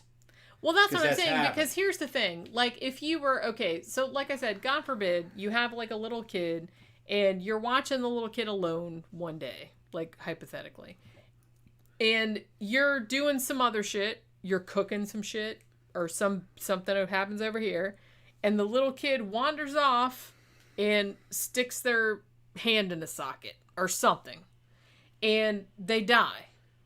Yeah. Now, obviously, you call the cops, the kid's dead, you know, they stuck their kid. I turn my back a second, it's like, it happens.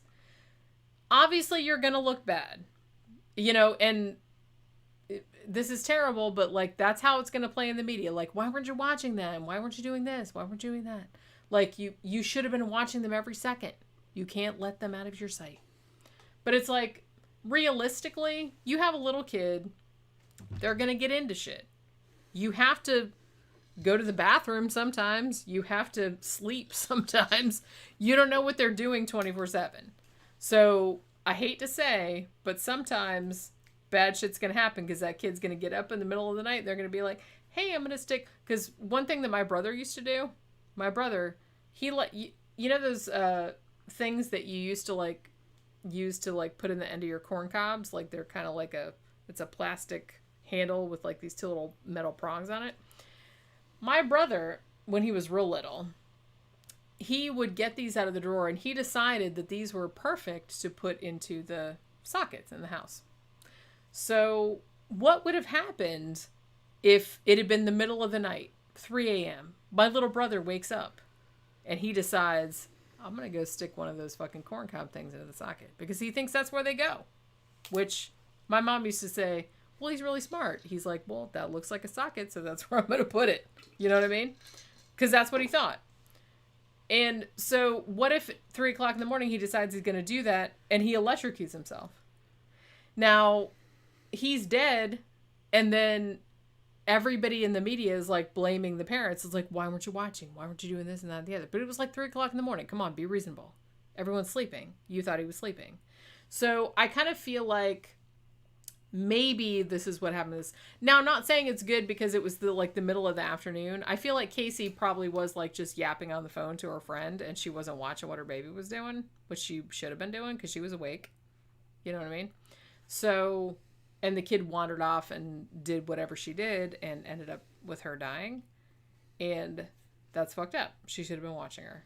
But like you said, negligent homicide. I think that's what it was. That's as far as I would go on this. But the fact that they then felt the need, and like I said, allegedly, I do think her dad knew what happened because he was home around the time that they think that Caylee died. So I do think the dad knew what was going on, and I think that he helped to cover it up. And then later when he was on the stand, he's like, he had this weird thing where he was like trying to convict her, but then trying to not, like depending on who he's talking to. What you're talking about there, covering shit up, that ends up being obstruction. Yeah. Obstruction, I think they were guilty of it. Big time. Definitely. Big time. Doesn't carry a lot of weight. Yeah, you know what I mean is you don't get a lot of time for obstruction. They still would have done, in a harsher legal system, they'd have done about 4 or 5 years. That's what I'm going to say. 4 or 5 years. Yeah. Still not much. They'd have been out a long time ago. Yeah. I mean, I think that both, honestly, to be honest, I think that both of them should have gotten some jail time rather than none.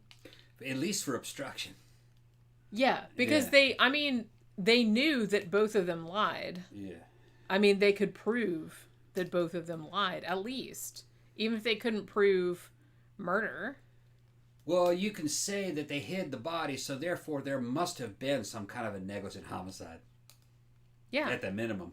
That's what I'm saying. And I think they should have got negligent homicide and obstruction.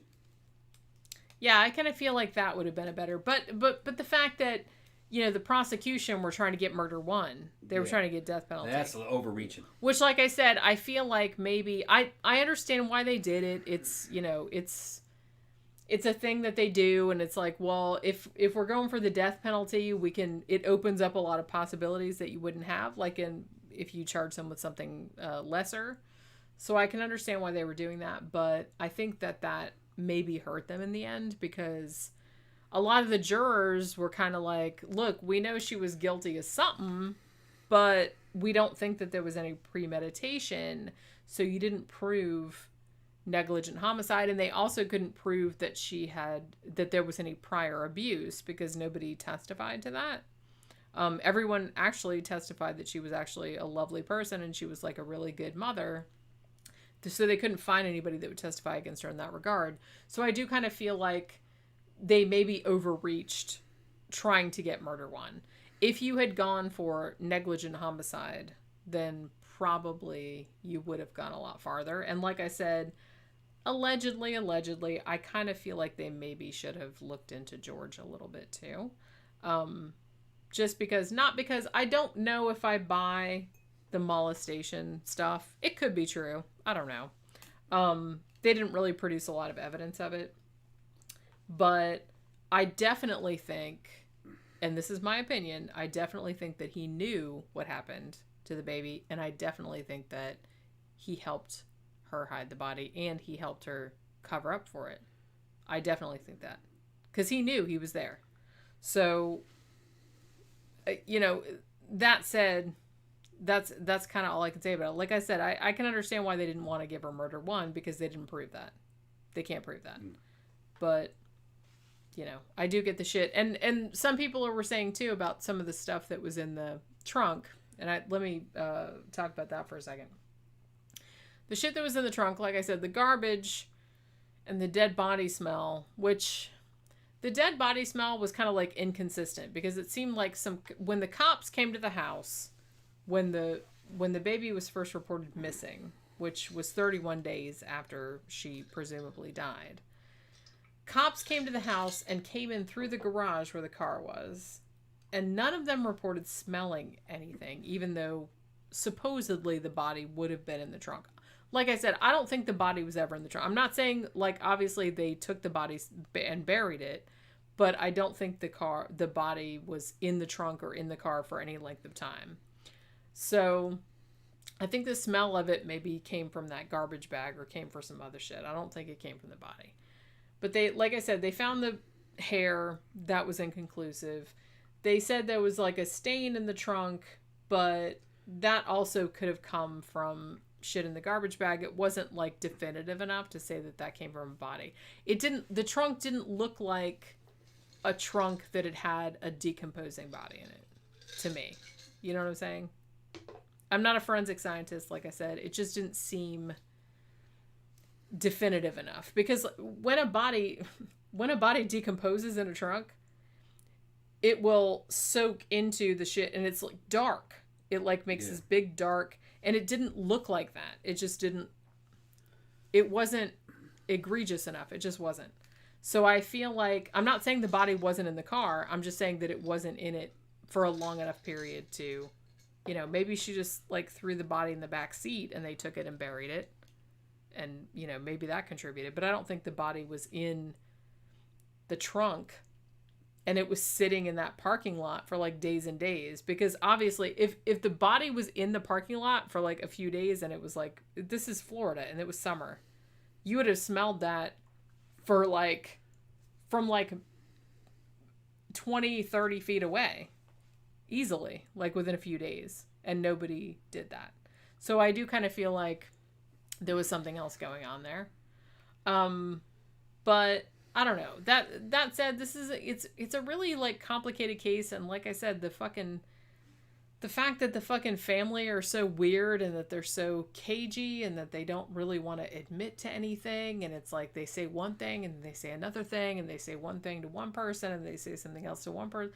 Like, especially George, he just seems like George seems like a really weird character to me. It's like he said really weird shit. Like, he'd say shit in the deposition and then he would say shit, like, to the cops. But then when he says shit like in an interview when his wife is there, he'll say something completely different. So it really seems like neither him or Casey are completely trustworthy. So I do feel like both of them knew what happened to that baby and we still don't know what happened. And like I said, the fact that she's talking about making him, and I think one of the good things that came out of COVID was that they were talking about doing this movie, and now, like, I guess COVID, they can't do it now. So, but that was one of the things that we're going to make this movie. It was kind of like, remember how OJ wrote that fucking book? Yeah. Called If I Did It? Yeah, Bitch, he made a lot of money on that shit. Everybody knows that was you a did grift, it. Bro.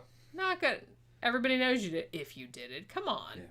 It's like, at that point, it just seems like you're just trolling us. Yeah. It's like everybody knows you did it. So it's kind of like, you didn't get convicted, so allegedly, but everybody knows you did it. So the fact that you would come out, it's just really insulting that you would come out with a book that says, if I did it, this is how I would have done it if I did do it. But I didn't. It's like, yeah, whatever. Why would you do that? You're just trying to, like, make money. And also he's trying to, like, say... Well, fucking OJ... I feel like he's, like, trying to see what he could get away with. OJ lost his power in the sports world, but he gained a new power in fucking celebrity. Crime. True crime celebrity. So he wanted to sell services, basically, and books to kind of profit off that. Look. I like OJ. OJ killed them two people, though. Yeah. Yeah, he did. Allegedly. Had that been anybody else, they'd have gotten fucking convicted. All right? Yeah. No shit.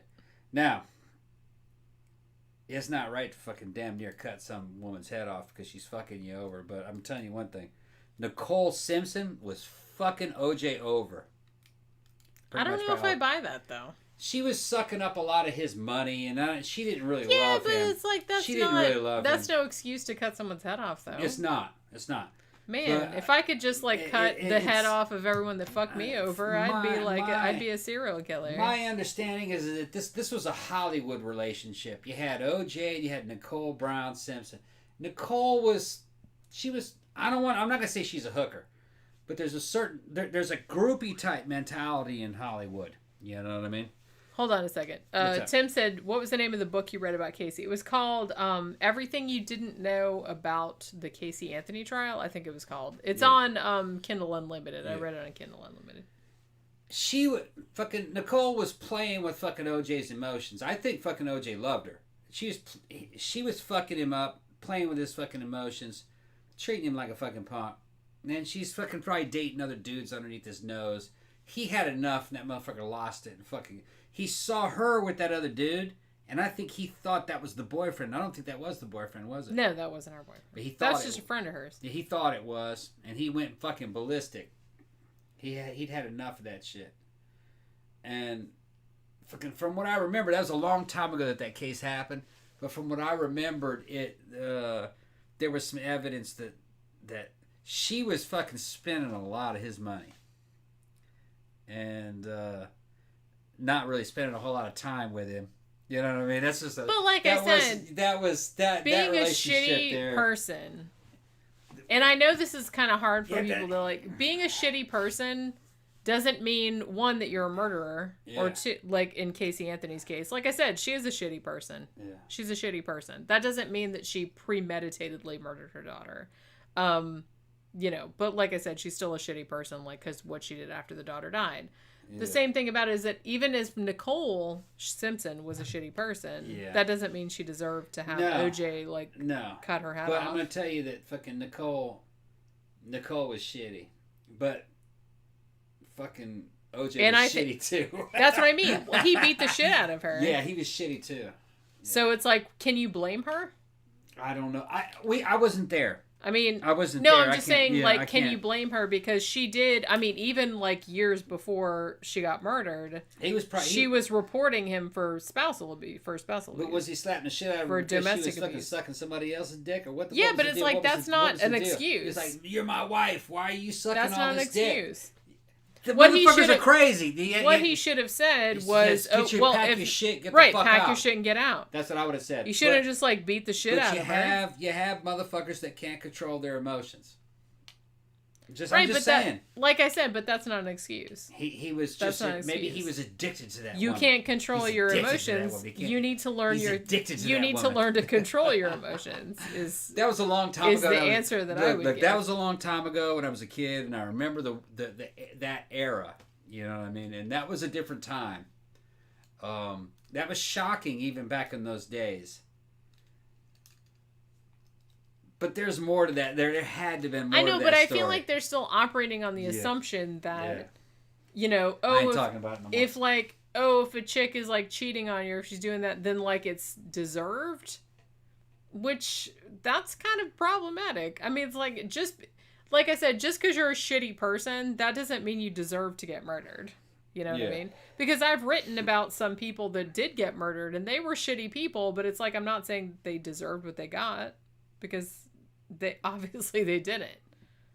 But you know, that doesn't make it better. You know what I'm saying? Yeah.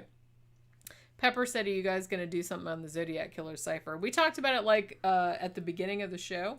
If you were not here, we did say that the Zodiac cipher 340 or whatever it's called has been solved. And as we suspected, well, as I suspected anyway, it doesn't say anything at all interesting. It's just like some more of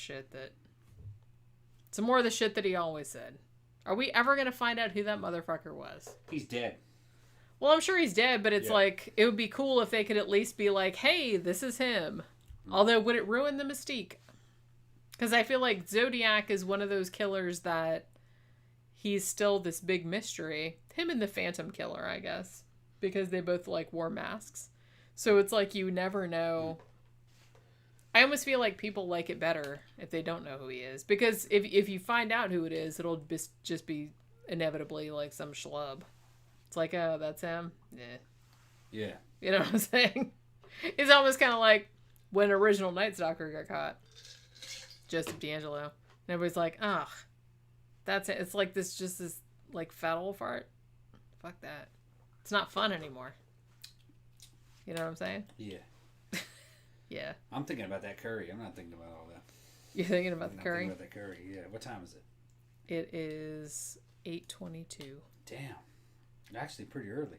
Yeah, it's pretty early. How long's the show been going on? 3 hours and 20. It's still a 3-hour show. Is the case over? Well, I mean, There's not I much more we can say can't about it. remember if I've talked about everything I wanted to talk about, because there were some things that I'm glad that people in the comments reminded me, because it was like all these little like things that I wanted to bring up. And like I said, I didn't want to make it seem like I was defending Caylee Anthony, because I'm not. I still think she's a shitty person. Yeah. But I don't think she's a premeditated murderer. You know what I'm saying? Yeah. I think the baby just died because she wasn't watching her, and like some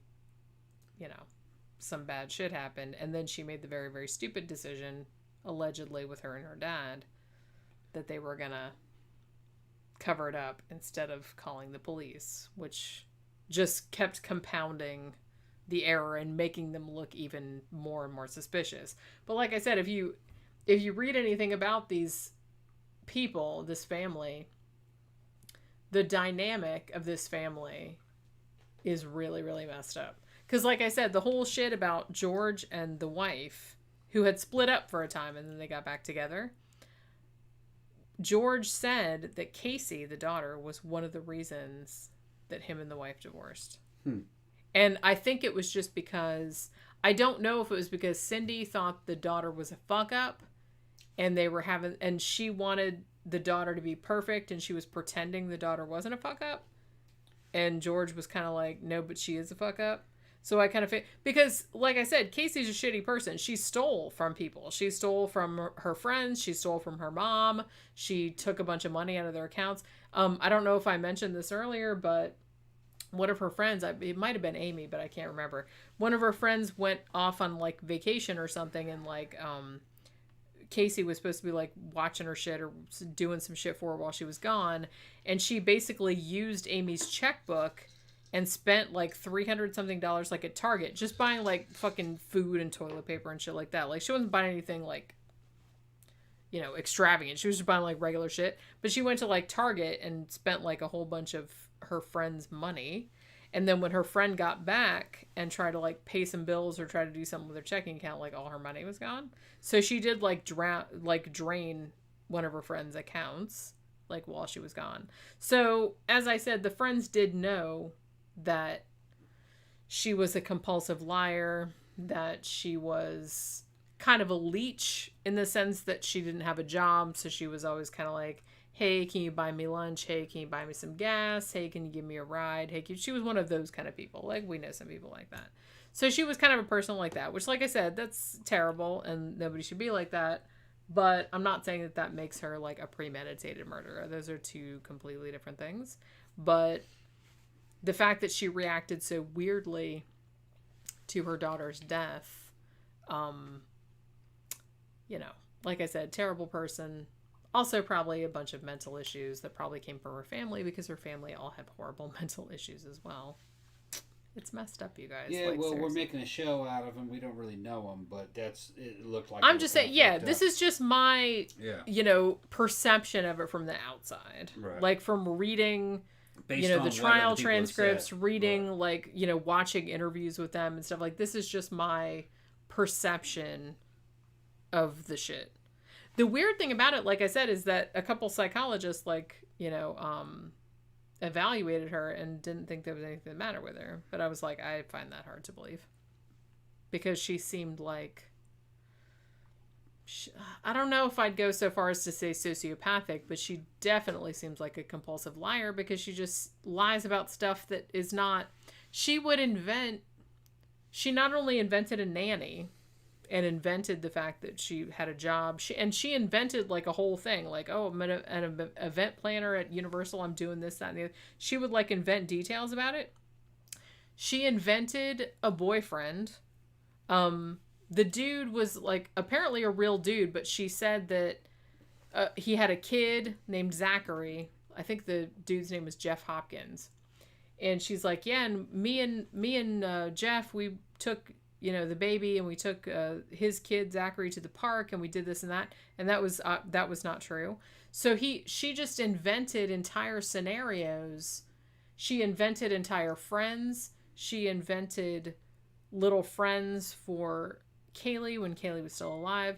So she kind of had this just weird thing. That was like her default, was that she would just invent stories, even when she didn't have to. So it's... I don't know. It's just like a really weird... I find it hard to understand because I don't have that pathology, I guess. So it's really hard for me to understand somebody that would just lie about shit when they didn't have to lie about shit. Because it seems like a lot of stuff... A lot of the shit that she lied about was like shit that was really easy to check on. But she would just keep on with it. You know what I'm saying? She would just... Like this whole thing about the nanny that she had, there was no such person, but she would go on and on and on with it, like, and invent this elaborate scenario about this woman and where they were going. We're going to Busch Gardens. We did this, that, and the other thing.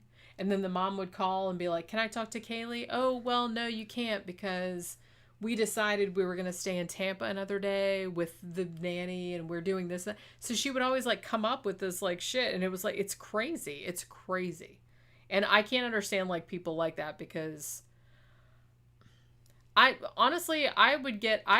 find a hard time keeping track of like real shit that happens. Having to keep track of all of these elaborate lies that you have going with all of these different people that you know sounds exhausting. And I don't really know how you would maintain it to any degree because how would you remember all the details? Like, what lie did I tell this person? And what lie did I tell that person? And it's like, you have to keep it all straight. Like, how do you keep it all straight? Why would you do that to yourself? Yeah. I don't understand it. But I'm not a crazy person, so I don't really know. Con is asking me what am I eating for dinner. Dude, I got some chicken curry in there, yellow chicken curry in there with curry leaves, tomatoes. I got it on warm, man. I'm ready to eat some of that. You ready to eat it? I'm ready to eat it, yeah.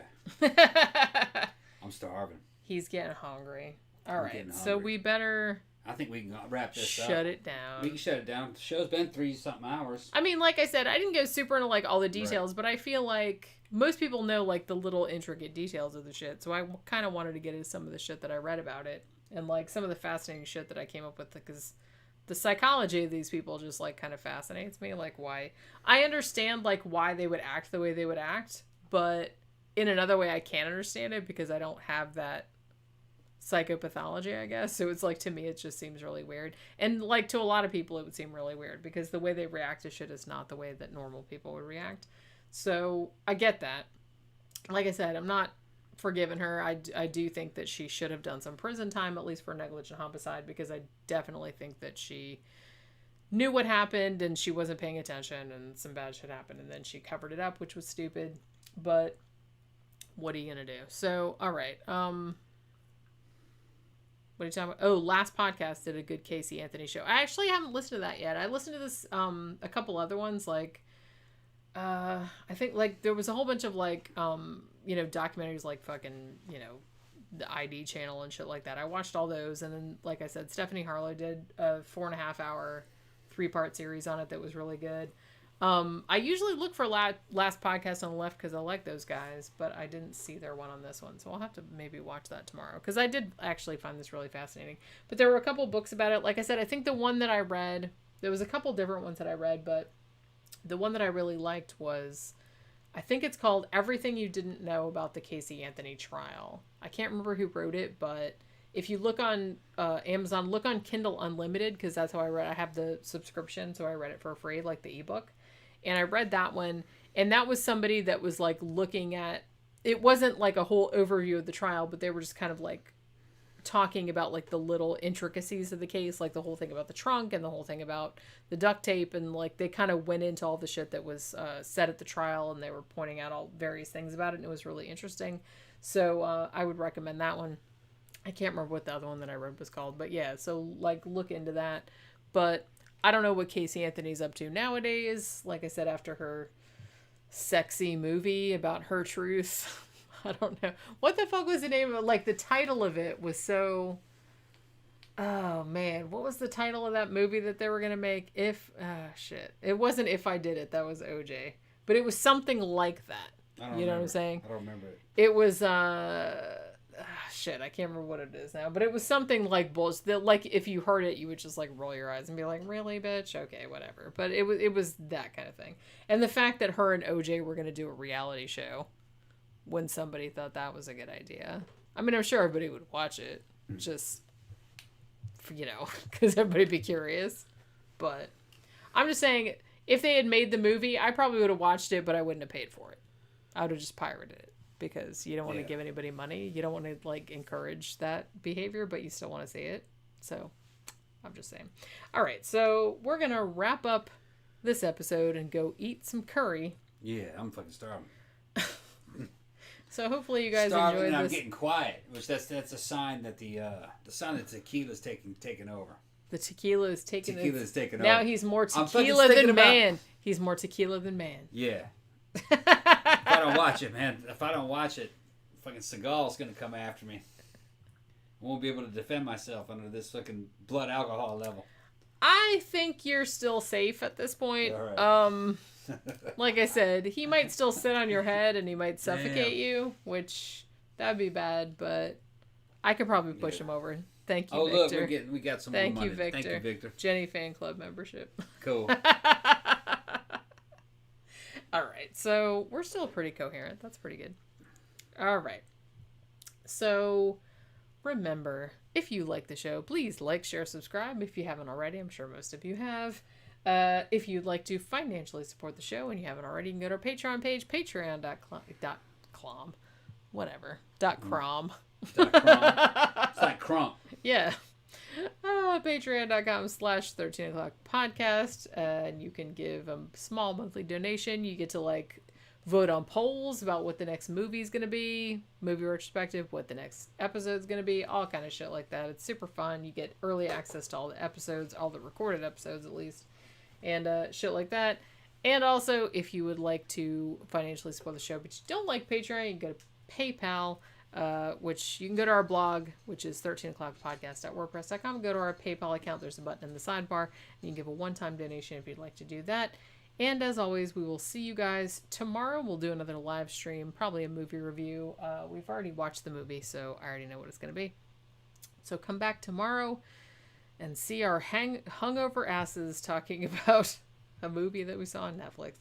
So we'll see you guys tomorrow, and bye.